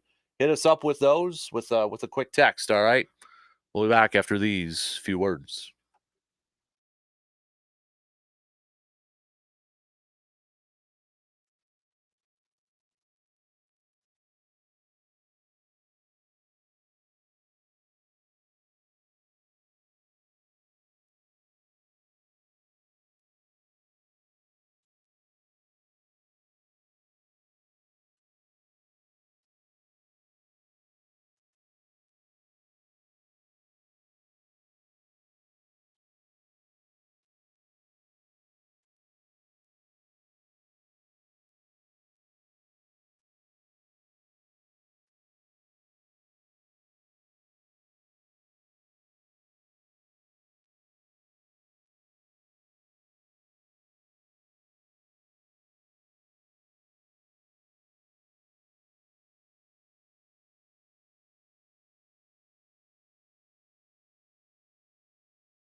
All right, let's jump right into it. Got about 15 minutes to the top of the hour. Time for a little receive or defer. Also, really quick, next hour, right before we talk to Jake, we'll announce the next matchup for our underrated Wisconsin sports athlete of all time, where we're going to go to the Badger region for that one. So Paul Kaufman's still leading in the polls right now. All right, intern, the honor is yours. All right, receiver defer. And again, we talked about this a little bit earlier, but I know some of the national headliner, national talking sports people, including Amy, who's on overnight ahead of us. She's just wild about this, and I've been listening to her coming in. You know, usually she'll say something and kind of she'll give her a little giggle. Yeah. But not this. She's incensed about this situation of Bryson DeChambeau and others not being able to qualify for the American team for Olympic golf. Mm-hmm. So receiver defer. All Americans should be able to qualify for Olympic golf team, not just the pros and not just PGA members. I mean, why aren't we giving the NCAA individual champ a spot here? So I think there's, well, I'll let you, what's your reaction at everybody, pros and amateurs? Why not? I think if it's the best of the best in an individual sport, yeah, go for it. Yeah, I just, and the hue and cry has gotten stronger since Bryson DeChambeau became such a popular winner of the U.S. Open because, as we were talking, you were pointing out how much of a crowd favorite he was. Do you think the banging of the drum would be this loud if Brooks Koepka had won the U.S. Open and his mannerisms on the court and off the court and in the news media? I don't think it would have been. I think there would have been a little bit, but not as much as it is right now. Yeah, with DeChambeau. Yeah, so yep, I agree. You know, and she brings up, the Amy overnight brings up a good point. What makes the PGA the be all and end all of selecting people to play and represent the United States in the Olympics? That's a good question. She brought that up, and you know, she's very, very adamant that it's not right. It's because it's like, you know, even for basketball, it's USA basketball. It's not the NBA. Yeah, that makes those picks. Yeah. So I mean, even the famous Dream Team, Team 92, they, you know, Leitner was on there. Christian even Leitner. And Shaq tried. You know, Shaq got was in the running, but they went with Leitner. Over there. But you know, they should have their own, I think, you know, organization. Yeah, and I didn't realize that it was that way, that the PGA had such a influence on selecting the players that will, the four players that were, I don't know who they are even. Scheffler, Sky Scheffler, which is a no doubt at that point. Xander Schauffele is on there. Let me bring it up. Colin Morikawa is on there, and then Wyndham Clark are your four. I mean, they're not bad, but I mean, does DeChambeau deserve to be on there? Wyndham Clark, he won the U.S. Open a year ago, but he hasn't done much since then. DeChambeau deserved to be on. He's an American just because he plays for a living in the golf league to make his living. But anyway, it's going to be a debate, and I think it's a good one. I think it should be brought up for future representation in Olympic golf. So like my question would be, why shouldn't the USGA be more involved in that one instead of the PGA? There's a lot of questions that need to be brought up. You know what I mean? Like, why the Olympic Committee, U.S. Olympic Committee, if this indeed is on the shoulders of the PGA, they just wanted to get out from under it to send us four people to represent the U.S. I think that's wrong. The U.S. Olympic Committee is really in error. I think, why not select the U.S. amateur champion or the reigning NCAA champion or whatever? Charlie Woods. I was kidding. Yeah, right. And the same thing for the ladies. I'm sure that's probably going to be all LPGA members. So, but anyway. Yeah, I want the best of the best there. Yeah, the deserving that deserve to be there. Yeah, exactly. Just because you make your living from somebody else, you're still an American. You know, so. And you look at some of these people that are playing on the PGA Tour, the foreign-born players, how many of them actually live in the United States? Right. You know, so anyway. Receiver defer. It's a good decision by the WIAA not to use the shot clock for high school basketball. I wish they would have it. I wish they would, to be honest with you. Yeah. And I've gone back and forth thinking about this, but I think it would improve the quality of the basketball. I think it would improve the girls' game more, because it would speed up the girls. It would increase their. I just think that the reaction time, because the passing is in the girls basketball is, and they're not physically the same as men and boys. I know that, but I think it would help the girls game become a whole lot better than it is now. Because I won't go into detail, but if you watch girls basketball, you know how they handle the ball and you know how they pass. It's I think it would force them to be crisper passes, quicker passes, reaction time would be better. I think the girls game would improve in a hurry, in a marked difference versus the boys as far as improvement. And I'll tell you, I go to a high school basketball game and I'm sick of watching 41-38. Well, and I know they haven't done this. At least I haven't seen it, but I remember years ago, as a youngster watching state tournament, and there was a team that would hold on to the ball. Oh yeah, always. Just like not run anything, just hold on to the ball. Or you have those long offenses that is just like, okay, let's go here. Why'd they do it in college? North Carolina's four corners. Yeah. Get rid of that. That's not basketball. And so, I think too, I'd like to have seen the shot clock come in. But then the schools use, smaller schools don't have enough personnel to do this, and whatever the case may be. That's what your booster clubs are for. They're more than willing to help. I think in a way that's kind of and I don't know what the WI requirements are for who runs the scoreboards, and if you got to be school personnel or whatever the case may be, maybe it is. I don't know. But you've got boosters that can do these sorts of things, and you got everybody's got a booster club for just about for athletics or for individual sports. Well, I remember it was always teachers running the scoreboard when I played. Exactly.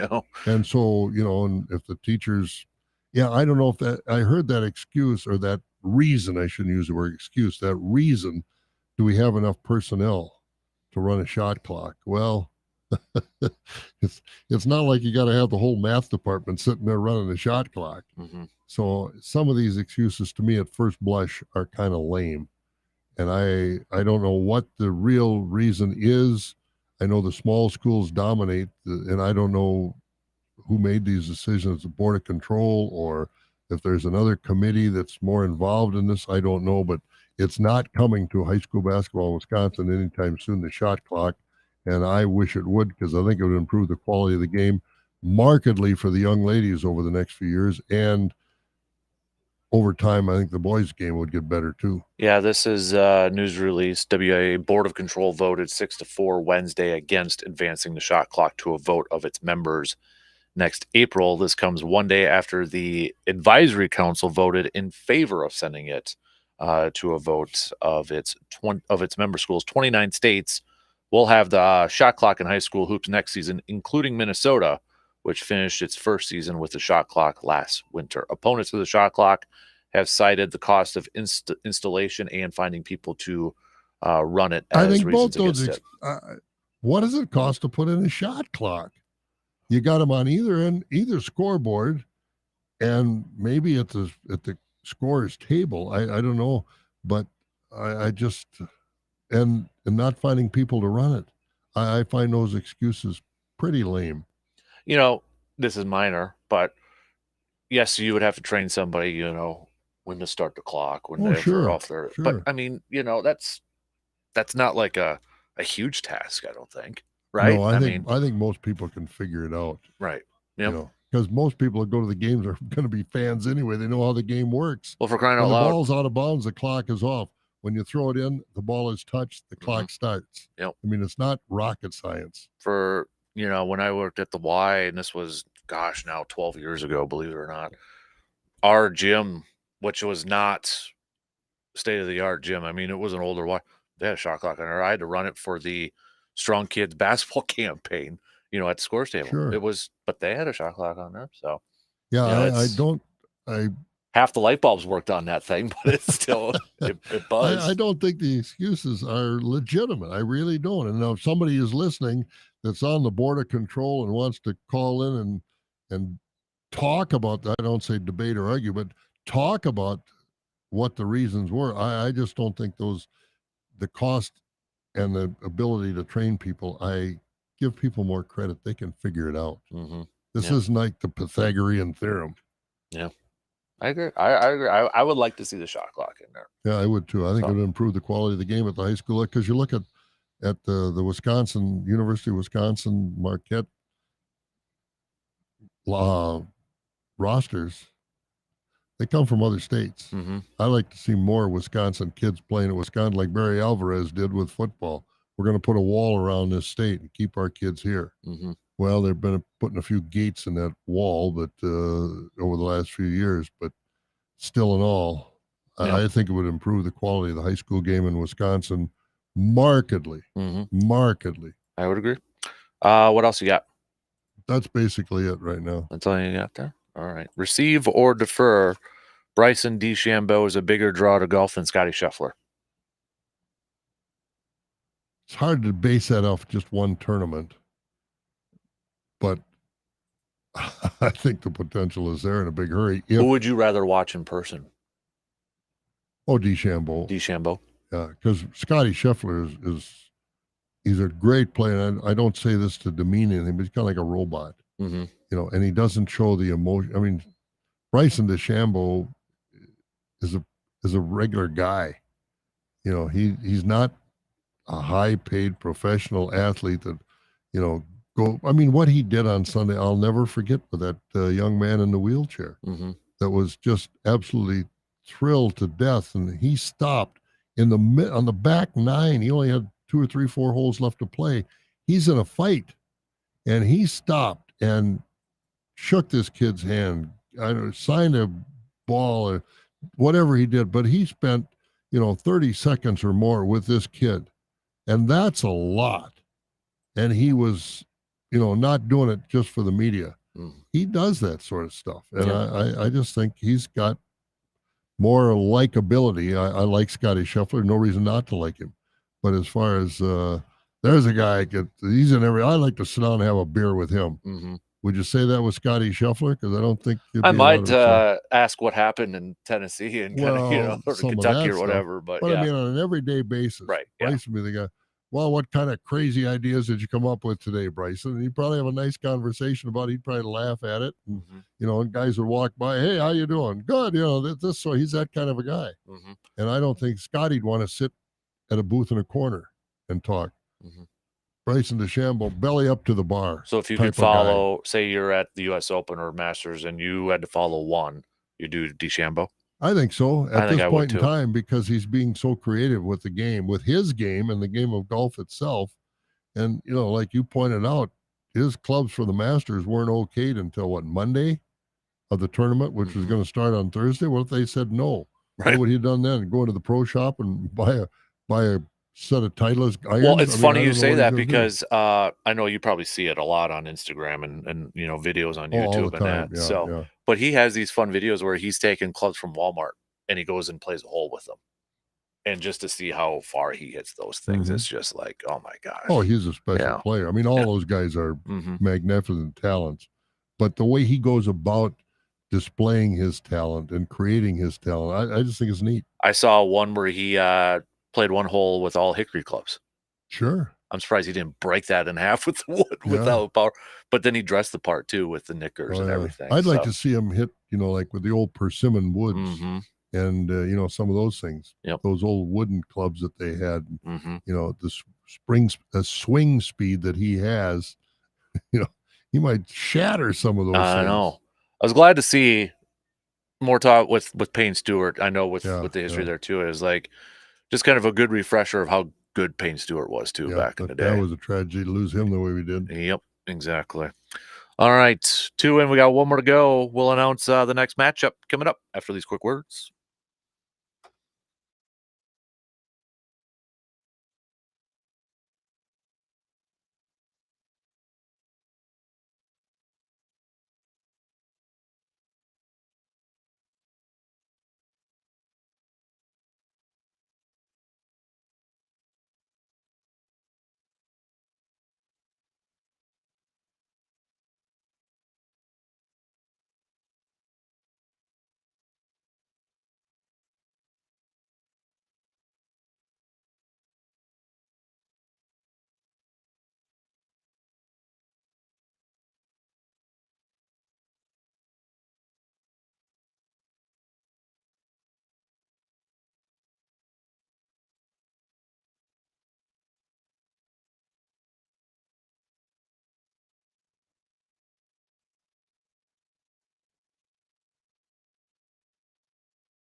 Third and final hour kicking off on this Thursday morning, June 20th. Can't believe we're already in the 20s in June, dude. Only got like 10 more days. I can. I've been to a lot of dairy I was breakfasts. going to ask. Last night we were up in Chippewa Falls at the fairgrounds Mhm. at the Chippewa 54th annual Farmer Appreciation Chicken Dinner. Oh, that's good stuff. Oh, that's good stuff. Got anything coming up this weekend that You you're going to bet. be going to? We'll be down in Gilmanton, Marbeck Dairy on Saturday. Trempealeau County, because of all the rain, had to cancel their breakfast down there at Burtmar Farm south of Osseo.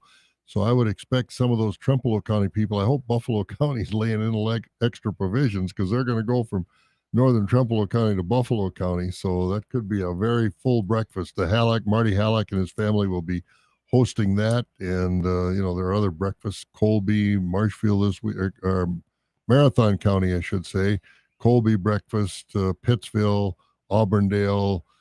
Don't get hungry in June. Yeah, right. No kidding. Yeah. So, all right. Shall we announce the next matchup here for our bracket for the most underrated Wisconsin athlete of all time, player of all time? We're going to the Badger region. We've got two former football players, Darrell Bevel versus Al Toon on there. Now, what's the criteria here?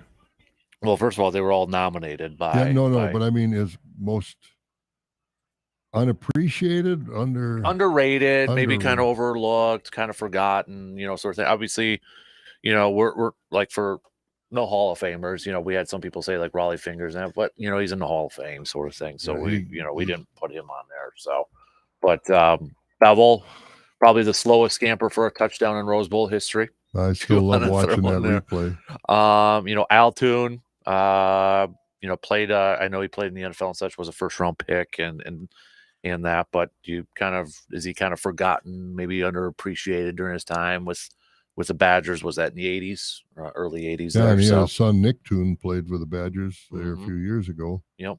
So and I respect all these guys, appreciate them all, but I'm going to vote for Bevel. Yeah. I mean, I think he did more with his ability, and Al Toon was great. But I think I'm going to go with Darrell Bevel. I mean, that run in the Rose Bowl, I think really set up Wisconsin football and put Wisconsin football on the map when they beat UCLA, and the wide receiver they had, what was his name? They kept going to him in that game until their quarterback had a meltdown and didn't get out of bounds, didn't throw the ball away, and the clock ran out when he got tackled. But the UCLA had a wide receiver that played in the NFL for quite a while. He was never a big star, but he was very good. He was All-American in college at UCLA. But I'm going Darrell Bevel. You're going to go Darrell Bevel? Yep. Are you thinking J.J. Stokes? Yes, thank you. J.J. Stokes, the former 49er. Yep. Over there. So, yep. And he had his way with the Badger defensive backs during that game, but unfortunately for UCLA, their quarterback wasn't the same caliber as J.J. Stokes. Yeah. So, all right, we're going to put that up here a little bit for voting. Yep. I think I'm going to go Bevel too. I think I'm going to go with him over there.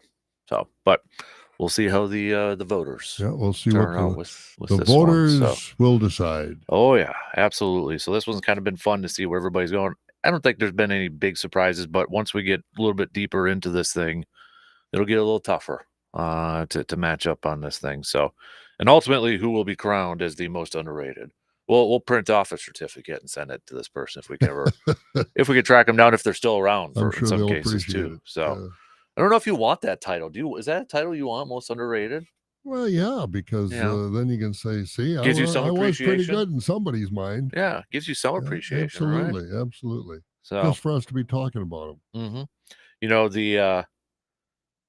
The one that we got like the most, the region that we got the most nominations from actually came from the Brewers. I thought maybe it'd be Packers, but we did the Brewers one last Friday, and it was all over the place. And I was, not to change the subject here, but I was watching the ball game yesterday, and they were talking about Peter Ladd passed away. And he was he had feet about the size of Shaq. Yeah. Great, big, right-handed pitcher. Nice guy, and they were talking about it. But, you think of some of those guys that were, younger than I am, that played for the Brewers, and now they're gone. What happened to them? I really don't know. But it's always hard to hear that sort of stuff. Mm-hmm. Guys you watch play and kind of, he was never, going to be a Hall of Famer, but he pitched hard, and like I said, he had some big feet on him. Mm-hmm. Big boy. Yep, definitely. Brewers, we'll be back at it. Another late game tonight. You can catch that at 8:40 is first pitch, 105.1 FM and 790 AM. As now they begin a series with the San Diego Padres.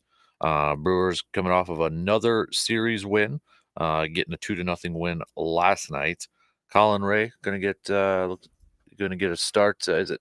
Let me just double check. No, it's I think it's Bryce Wilson trying to load it up here. Bryce Wilson will get the start coming up tonight. Another guy who's kind of, coming in that was a bullpen guy and put into the starting rotation because of injuries. Not a bad season so far. 4-3 with a 3.84 ERA. And, that's one of the reasons the Brewers are where they are, because these guys are pulling their weight. Mm-hmm. Yep, exactly. So you got he's going to make the start. Colin Ray, who's 6-2 with a 3.29 ERA, will get to start tomorrow. Then you've got Carlos Rodriguez is slated to get another start, his third career start, and then Tobias Myers, who's had 3 really good games in a row, will get the series finale on Sunday. How's that kid doing at what Rodriguez you said? Yeah, not that. I mean, he hasn't been like gosh awful, but just the command and that's kind of been a little. I mean, his first game he just went 3 2/3. This last one he was 4 2/3. He's picked up losses in both those starts. So yeah, I know. I watched the first one and he's raw. Yeah, he's raw. He doesn't belong in the major leagues, but you have to do what you have to do, and you got injured pitchers. Mm-hmm. Yeah, definitely. It does sound like Jacob Junis is going to be back with the ball club for this series. What his role yet is, is it going to be kind of a starter or in the bullpen? That's remains to be seen. It seems like so, but another arm coming back here. He did start one game with the Crew this year, but that was against Minnesota where he went 4 innings and gave up 3 hits and 1 earned run back on April 2nd. So it's been a hot minute since we've seen him. So respectable outing. Mm-hmm. Yeah, I mean, and he's got a lot of. I mean, he's career-wise, he's pitched in or he started 111 games. So to me, it seems like if they put him back in rotation, I think Rodriguez is probably the odd man out at this point in time. Send him back down to AAA and where he belongs. I mean, he's going to grow. He looks like he's got some good stuff, but as you said, his command doesn't command the presence on the mound when you watch him right now. Mm-hmm. Yeah. So, excuse me. Brewers still up 7.5 over the St. Louis Cardinals for second place in the division. When you look at Major League Baseball and some of these division races right now, the AL East is the closest in terms of first and second. The Yankees and Baltimore. Yankees are in first. Baltimore's in second by 1.5. Then after that, you got some divisions that have some comfortable leads. The AL Central, which is I think overall that division is surprising. Some people just how well Cleveland's playing. Minnesota's now in the 2 spot. They've been 8-2 in their last 10. Kansas City though is right there, but Minnesota's 5.5 back from Cleveland. Kansas City is 6 back. But then you go to the AL West. Seattle's up 9 over the Astros and the Texas Rangers. Philadelphia is up. Texas Rangers are that far back, World Series champions. Yep, they're 6 games under 500 right now. Wow, that's more of a receiver to further. Rangers are more of a disappointment than the Cubs. Ooh, yeah, I'd probably receive that. I would think so. World Series champions. Mm-hmm. Wow. Yep. Philly is up 7 over Atlanta. Playing well. Dodgers are up 9 over the Padres and the Diamondbacks. Miserable division. Yep. And then Milwaukee's 7.5 up. So, I mean, you've got surprisingly playing that good a ball. Yeah. So, I mean, you've got, some of these division races, comfortable leads for quite a few of these number 1 teams right now. A lot of ball. I mean, week from today will be that halfway mark for the Brewers. They'll be 50% of the way already through the season and such. But, you look at the Brewers, I mean, 22-12 at home. They got a plus 66 run differential, which I'm not used to seeing the Brewers have. No. have it that high. The only other team in their division that has a positive one is the Reds at +10. Cubs are -14. Cardinals are -39 run differential. Cardinals are, and they're in second place. Yeah. Hmm. -39 run differential over there. So, but who's got the highest? Yankees, of course, 125. Baltimore's at 113. Is Garrett Cole back for the Yankees Made his yet? debut yesterday. He did. Yep, Scherzer's going to get set for his debut coming up here too. So you got a couple of the veteran guys coming back here. Receiver to fur. If the Brewers are in the playoffs and are looking for a trade for a stopgap starter, Scherzer, Verlander, how much would you give up for those, if at all? If I had to give up, not a lot. Yeah, I don't think either one of them are difference makers anymore. They're good, above average major league pitchers, but it's all reputation now. The other part in that is how much do you factor in? Because if you're making a move essentially for the playoffs, right? Oh, absolutely. So do you count on the fact that they've been there, how many times they've been in those moments? Does that also just factor into a decision like that? I don't think so. I think you look at their performance this year. How have they done? I don't care what they did 5 years ago because they're 5 years older now and they're getting to the point where it's critical their age in these situations. So I don't think so. I think you look at what they've done this year, and both of them have been hurt. Both of them been on the injured list. I wouldn't give up very much for them. I wouldn't either, and I don't think there is that CC Sabathia type pitcher that No, I don't think anybody's got a guy that's still viable in their career like CC Sabathia was, because he proved it with the Yankees when he left the Brewers. That's out there right now that has an unwieldy contract going forward next year that would be available at the end of this year. I haven't heard of that pitcher, but that's what Sabathia was. If Baltimore stunk it up this year, it could be Corbin.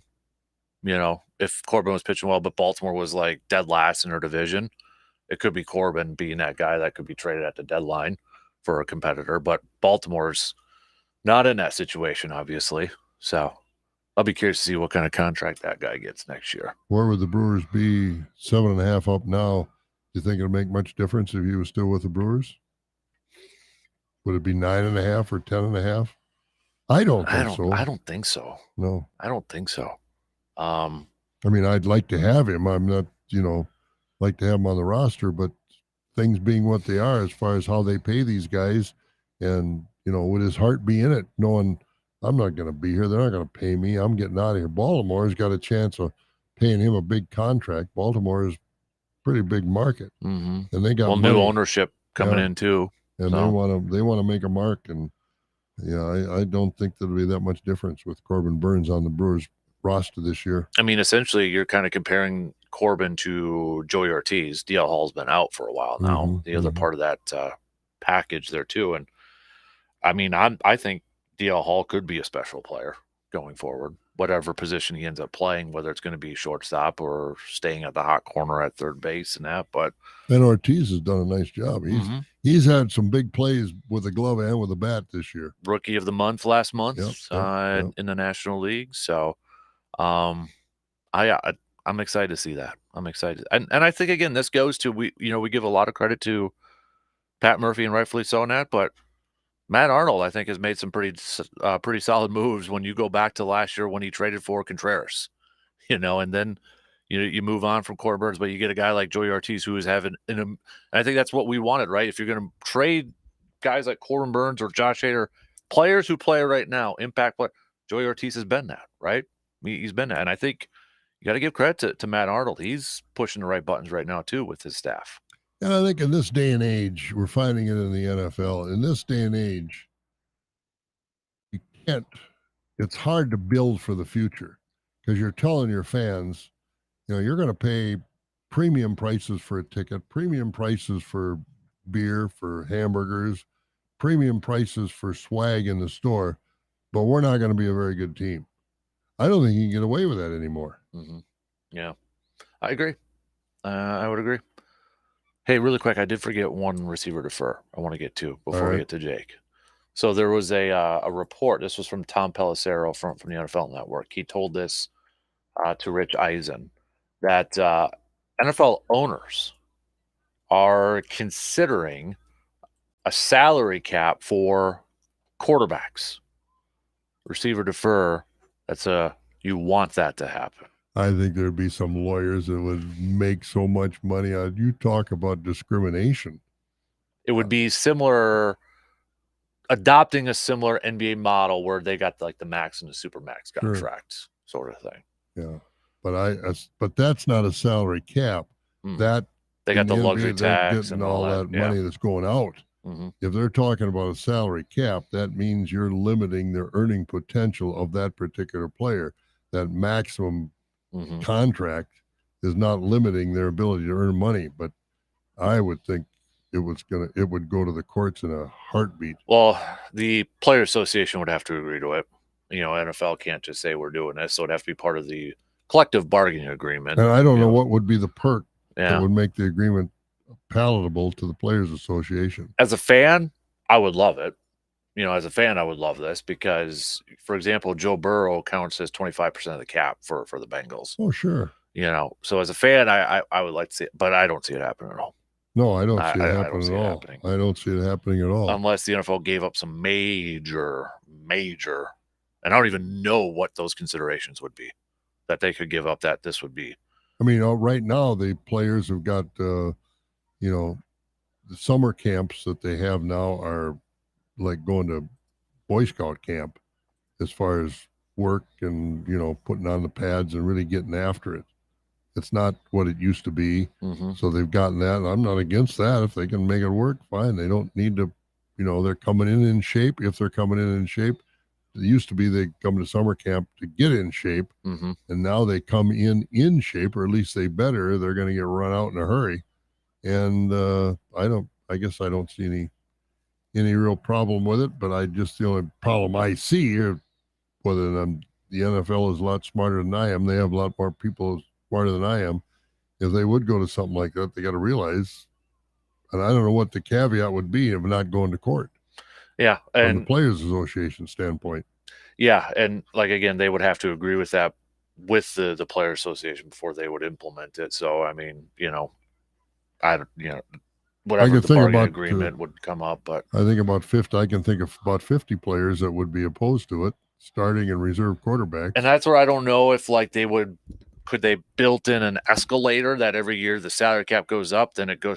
But then you're talking about, what if that quarterback doesn't play to a certain level? There's so much that the mathematicians and accountants figure that part out. But as a fan, I would like it. But again, what benefit is it? As a fan, what benefit is it to you? They're not going to lower ticket prices. No, they're not going to lower beer prices. As a fan, it's so that my team can use money to spend elsewhere for other players too. If you have it capped out at a quarterback, that you're opening up more potential money to sign other players. But the way they juggle these contracts now and everything else, they defer this money, and some of these guys are long gone and they're still against the cap, and I don't know if that would change at all, but these guys are pretty creative now as far as how they use that salary cap. But we've always had that thing like, oh, why can't Aaron Rodgers be like Tom Brady and take less money and, utilize this for players and all that? I mean, eventually there's going to be a quarterback that's going to get $60 million per year. Oh, sooner rather than later. And we might be looking at one in green and gold. If a lot of people think it's going to be Dak Prescott because his contract's going to be coming up. Dak Prescott, CeeDee Lamb, they're talking about. If they paid Dak Prescott $60 million a year, then Jerry Jones should be put in the loony bin. But if that's what he's going to get, and then CeeDee Lamb's contract and Micah Park, you're talking about three players that are going to be over 50% of the salary cap. Yeah, well, then over 50%. Those teams have to deal with that. There's no way in the world Dak Prescott is worth that much money. He's probably going to get it, though. Well, I wouldn't doubt it, but he's not worth it. But that's where I would mind a salary cap for quarterbacks. Wow. I would like it because I think. Oh, I would like a complete salary cap because I think the money they earn is outrageous, but it's America. You got the ability to do it. So more power to them. They figure out a way to do it. But as a fan and as a you'd almost have to. What's the breaking point for fans? You'd almost have to. if you're going to cap it at a quarterback, and since the salary cap goes up every year by like 10 million, you'd almost have to have it as a percentage. Where it's like, okay, we're capping it. The quarterback gets 20%. Your contract's going to be 20% of the cap this year, 20% of the cap next year, that sort of thing. Because if you cap it, say 60 million per year, just making it simple, but then the salary cap goes up $15 million the next year. Well, then that quarterback's like, all of a sudden, Jordan Love's the 20th highest paid quarterback then because he's capped out there.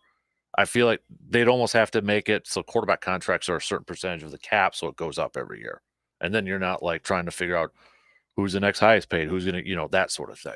Yeah, I think that's something they're going to have to do rather than just say there's a cap on quarterback salaries, because I think that's going to end up in the courts. Yeah, it would have to be that percentage, so it goes up every year essentially. Knock on wood, we don't have another COVID where everything goes down, and that's where all the deferred money started to come from with these contracts, and in football and such. Not necessarily deferred; it was voided years. So, and receiver defer, is there a limit fans would put up with as far as these salaries and charges for NFL teams and games? Doesn't appear that there will. I don't care really how much they personally make. The only thing I care about is like to make sure you have enough money to go around to build a team that is competitive. Well, that's very true. Yeah, because you don't want to spend. I mean, just think of all these years being a Lions fan and a Bears fan. I don't imagine their ticket prices went down. No. And you paid to be a Lions fan and you protect your season tickets. Now the Lions are good, but for so many skyrocketed. years. Yeah. Oh, I'm sure they did. But the Packers have been consistently good all these years, and hopefully that will continue. But still, I couldn't afford to go to every game. I know a lot of people around here do. They got season tickets, they go. But then you talk to people who have season tickets, they sell a share of those season tickets too to help pay the price. Mm-hmm. It's not cheap. I mean, it's gas to get over there. It's parking. It's food. It's swag. I think I'd rather void my. I think I'm still on the waiting list. I haven't gotten a postcard in a while, but at this point, I'd rather just pick a game or two to go a year instead of being, there you go. Now you got to pay all of it right away. Well, you got to pay for your tickets, your seat license, and that price isn't going down. And I know I'll technically pay more on the secondary market, but still, just one game, 2 games to go a year, and I'd be fine with that. Yeah, I mean, it's happening. I mean, I bought somebody's tickets. I said, no, I'll pay the face price of the ticket, and I'll pay the percentage of that seat license, because that's an expense. Mm-hmm. Yeah. You buy a ticket from somebody, it's not just the face value anymore. They've had to pay a seat license for that ticket as well. So that price is up X percent. Maybe that's part of the reason they don't print them off anymore, so people can't see what face value ticket prices are. That's true. Well, they do vary for each game. Yep. I know the Badger tickets vary, even within the Big Ten. If they're going to play Indiana at home, that ticket's a lot cheaper than playing Michigan or Ohio State at home, or Penn State at home, or Iowa. Yeah. So it does vary. Yeah, because I know I got stubs that say $59. Bull crap that I only pay $59 for that game. Oh, yeah. All right, we got to take a break, and we'll have a quick chat with Jake Bolks, our conservation warden, for our outdoor tidbits coming up in just a few minutes.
Get ready to save with half-off deals, a great way for you to get goods and services that you will love and you don't have to pay full price. Be sure to check out all the great savings that half-off deals have to offer.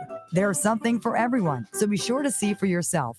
Be ready with your credit or debit card and get ready to save. For more details and to find out about all the savings, just go to aroundthe715.com. Are you looking for your very own sanctuary? A place that you can just get away from the hustle and bustle of the everyday world? A place of peace and quiet? That sounds amazing, right? Well, make that dream a reality with the help from Woods and Water Realty. Just visit woodsandwater.com to view all their listings of available property for sale. From wooded parcels to build your own cabin or a permanent campsite to that place on the lake, you're sure to find your new sanctuary with the help from Woods and Water Realty. Start your journey today by visiting woodsandwater.com. No one knows the importance of a great assist more than Lowe's and Leo Messi. That's why we've teamed up to give My Lowe's Rewards members 10 times the points when Messi makes an assist during CONMEBOL Copa America USA 2024. Activate this offer starting June 20th, so when Messi assists, you score. Shop the day after an assist to earn those extra points. Not a My Lowe's Rewards member? Join for free today. Service Master of Chippewa Valley is your local expert when it comes to fire and water damage, carpet and air duct cleaning, mold remediation, and trauma. They're when you need them 24 hours a day, 365 days a year. Trust comes in the yellow truck. Learn more at ServiceMasterChippewaValley.com. There aren't many people as sports smart as he is, so he tries to use tiny words so people like me can easily follow along. That doesn't make sense. The Dan Kasper Show. Answering your questions and giving you the tips you need to be successful and safe in the outdoors. It's time for your Outdoor Tidbits. Have a question you'd like answered by Jake? Send it to us, and we'll ask for you. All right, it is time for our Outdoor Tidbits with our conservation warden buddy, Mr. Jake Bulks. Jake, how we doing on this fine Thursday morning? Absolutely.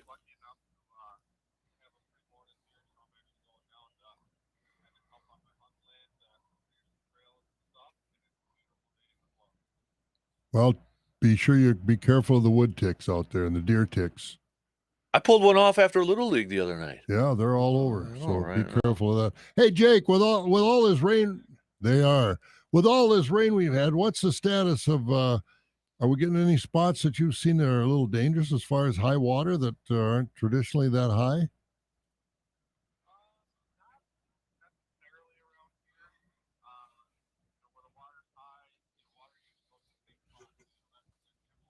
Mm-hmm.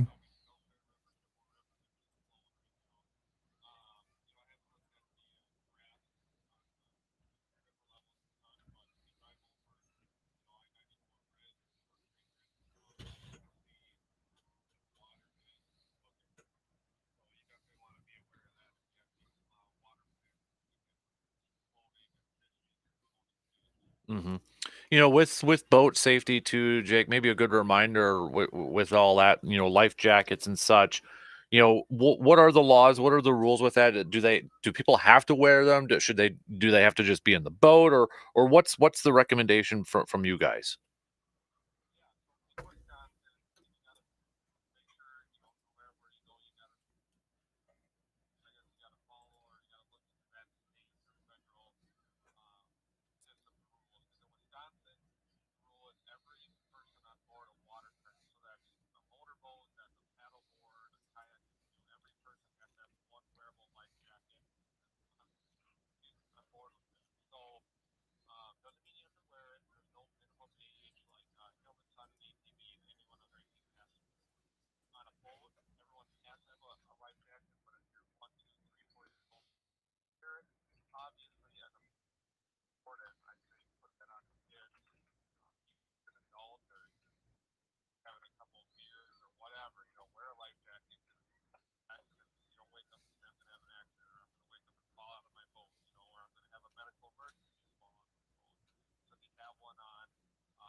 Hmm.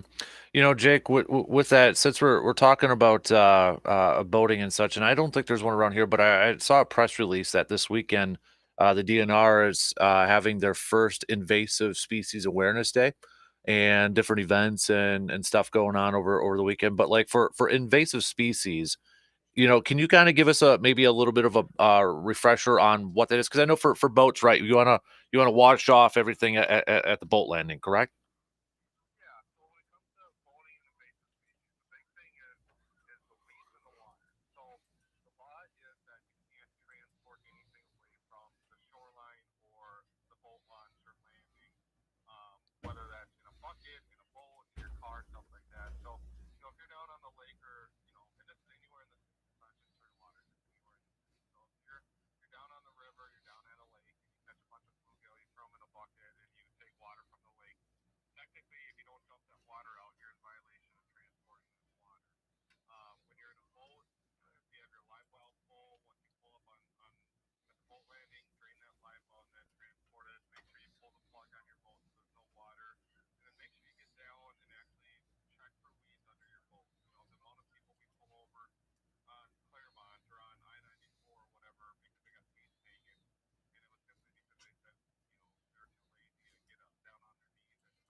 So is it okay, when somebody pulls their plug on their boat and they're driving? I mean, we've all probably seen it. The water's draining on the road as they're driving. Is that okay? Okay.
Mhm. Are we getting better with the zebra mussels? For years, that was always the headline when you take your boat out. Zebra mussels, zebra mussels. Are they still such a problem?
Mhm.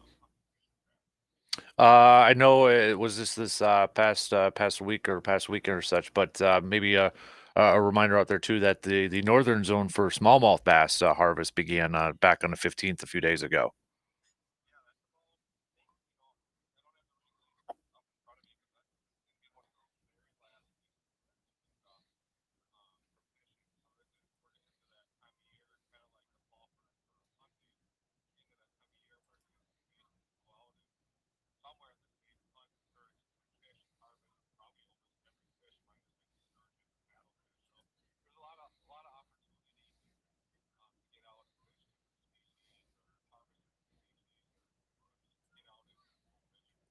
Absolutely.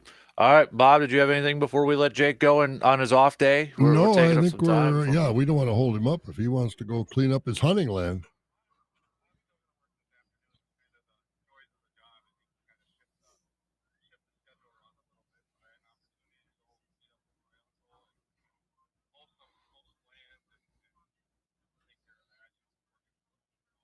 Right.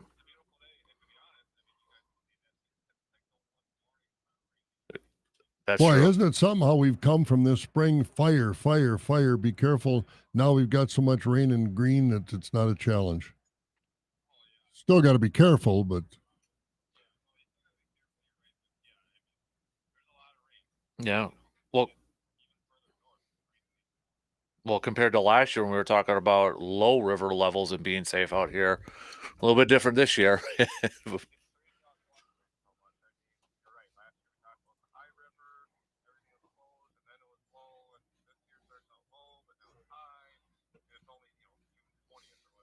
hmm and again, as our campers go from home to wherever, buy your firewood at the site, not bring it from wherever.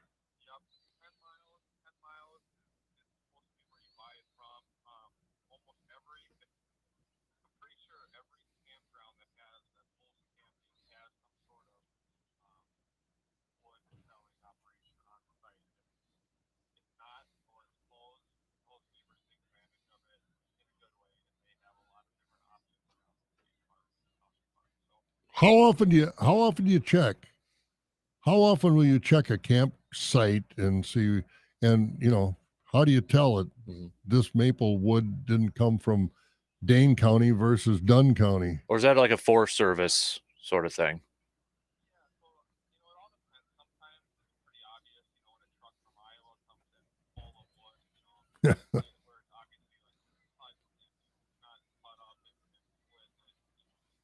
Yeah.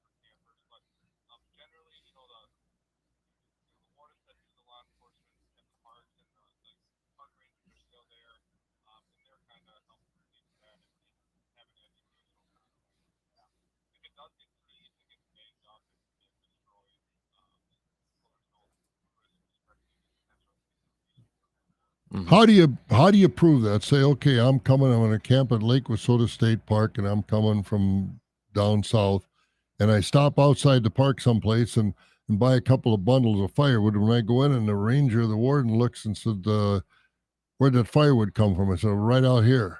Prove it. How do you prove it?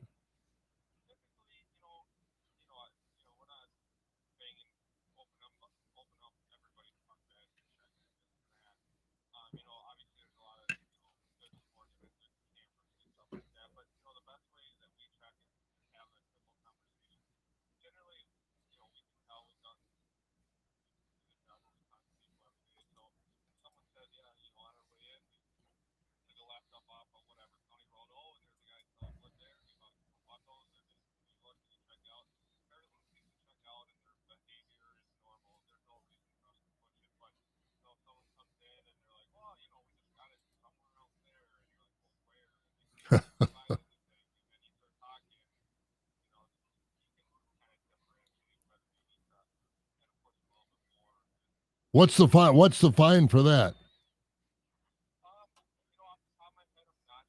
But there is a fine.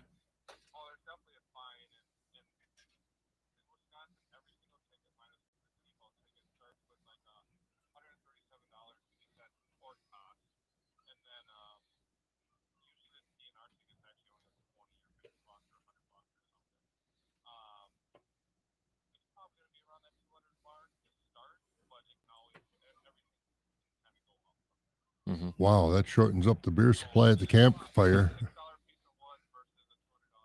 Yeah, that's for sure. Mm-hmm. Yeah, absolutely. Jake, Jake, we appreciate the time, man. We'll be safe out there, buddy. Enjoy the weather while it lasts here, and we'll catch up with you again next week, okay?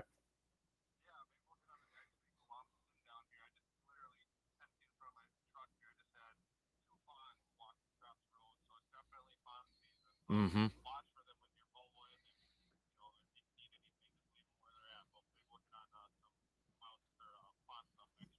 Perfect. Sounds good. Jake, appreciate it, buddy. We'll talk soon. You too. There you go. Jake Boakes, our conservation warden buddy for the great state of Wisconsin for our outdoor tidbits. All right. Time to wrap things up. Final break. Will the Brewers get another W tonight? Can the Twins pick up a win after falling in extra innings last night? We'll make our picks and predicts coming up in just a couple minutes.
All right, time to wrap up some things here on this Thursday morning.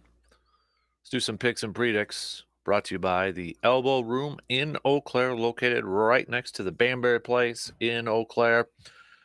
Brewers beginning a series with the Padres tonight. We've got Bryce Wilson on the mound for the Crew. Brewers pick up a win tonight. How healthy are the Padres? I'm waiting for them to come out of their hole with Fernando Tatis and Machado and some of those other guys, but they just don't seem to be finding a way to do it. So I'm going to go with the Brewers. I think I'm going to go with the Brewers tonight too. I'm just kind of looking at some of the matchups here. Missouri's on the mound, who's 0-2 with a 7.82 ERA. With the Padres, he's started 3 games this year, coming off of back-to-back losses. I mean, his last 2 games here, he's only gone 3 2/3 in 3 innings after his first career start. Was 6 innings against the Angels at the beginning of the month here. So I know it's a little bit inexperienced and such, but yeah, I think I'll go with the Brewers picking up the win tonight. Why not? Get 15 games above 500? You're right. Get 8 games or so ahead in the division. Good stuff. Yep. Do the Twins pick up a win in just a few hours from now? That's first pitch against the Tampa Bay Rays. These last couple games here. So Twins won it in walk-off in the 9th, and then last night the Rays win it in extra innings in 10 innings. So yeah, I was watching that game last night, and I thought the Twins were going to win in regulation. They didn't. Kind of disappointed in that, but I'll say the Twins are going to come back. I'll go with the Twins tonight too. In a fun series as well. That's going to begin here in just a couple hours. Seattle and Cleveland. Seattle 44-32 on the season. Cleveland 45-26 on the season. Cleveland. I'm taking Cleveland. Somebody has to be a fan of Cleveland. I'll go Cleveland with my pick too. And then let's do Baltimore versus the Yankees. Let me see who's on the mound today. Garrett Cole made his debut yesterday. No decision for him. Cole Irvin and Luis Gill for the Yankees. Where are they playing? It's in New York. I'll take the Yankees. I'm gonna go with the Yankees too. I'll go with the Yanks. So, although it's fun to watch Baltimore, the resurgent of Baltimore again. Yep. Definitely. So, and I like that stadium in Baltimore. I had a chance to be there a couple of times. It's just neat. Yeah. It's one on my bucket list over there too. Worth it. So yeah, it's neat. Got to go on that ballpark tour. It's worth it. When my buddy gets a little older, you and he can go on the road, or maybe I'll go along, and then we can have some long road chats and things like that. Right? Yeah. I think he'd love Hudson. that. I think he'd love that. So, how about Giants versus the Cardinals? Giants 36-39, Cardinals 36-37. Where are they at? St. Louis. I got to take the Cardinals. I am going to go. Yeah, I'm going to go Cardinals too with this one. So, all right, those are the games we got for our picks and predicts here this morning. So, Stanley Cup Game 6 is tomorrow night, I believe. Yeah, receive or defer. Florida going to choke? Well, I had Edmonton winning the whole thing at the beginning, so receive just so I can be right on that one thing over there. But yeah. But it looks like Edmonton is McDavid. Some of those guys have finally found their footing. Whether it's too late, we'll wait and see. But I think they've got Florida a little bit nervous. Oh yeah, absolutely. Because this one's in Florida, isn't it? Game 6 is in Edmonton. Oh, it is in Edmonton. All right. But Game 5, Game 5 was in. Yep. And boy, I'll tell you, they were kind of stunned because Edmonton came out and took it to them right away. Yep. Connor McDavid, another fantastic game for him. And he was horrible the first three games. And now he's woken up, and maybe the rest of them have come along with him. Yep, I agree. All right, so we talked a lot of Brewers here this morning. Where are they golfing at this weekend? Oh, it's another one of those. I did hear it. It's another one of those major, or not major, but what do they call them? Required or high? Oh, for the FedEx? Yeah. Cup standings, or it's one of those tour tournaments where the top players have to be there, and I think they can opt out of so many. Travelers Championship. Travelers, thank you, with the umbrella. But they, as you said, Rory's not playing this week. It'll be interesting when he comes back, because he's going to have that question hanging over him all the time from now on. I mean, it was sad to see because Rory's a nice player, a great player, but to see him, it just shows you how different Tiger, Jack Nicklaus, guys like that have been. They're few and far between because that is an individual sport. You can't say that somebody missed a block and you got tackled in the backfield. Mm-hmm. This is all on you. And that's how different Tiger and Jack Nicklaus were. Mm-hmm. And Rory will never, ever again be mentioned in their name, in their same breath. Yep. Speaking of golf, Charlie Woods earned his way into his first USGA championship yesterday when he had the leading score among qualifiers for the U.S. Junior Amateur next month at Oakland Hills. That's in Detroit. Yep. Charlie started off double bogey, but ended up finishing 1 under and to be the medalist. So, how big a crowd do you think they'll have there? Because I'm sure Tiger's going to be someplace. I think Tiger's probably going to be there somewhere. Yeah. Tiger Woods was 14 when he qualified for his first U.S. Junior, reaching the semifinals. He won his first U.S. Junior Amateur a year later at Bay Hill in 19 holes and is the only player to win the U.S. Junior 3 straight times. So people are going to try to compare that with Charlie now too. So, well, receiver to fur, if Tiger's there, he's going to be riding the cart, not walking. Ride the cart, Tiger. Yeah, ride the cart, man. Yeah. So, yeah, which is going to make him a real target because when you walk, you can Tiger's pretty much an individual, but still in all, pretty identifiable in the cart. In the walk, he can kind of hide behind a tree once in a while. Mm-hmm. Yeah. But good. I hope he's there to support his kid. I agree. And people leave him alone. All right, that's going to do it for us. DP and Adanitz are up next. Have a good rest of your Thursday. We'll be back tomorrow to finish up the week. See you then.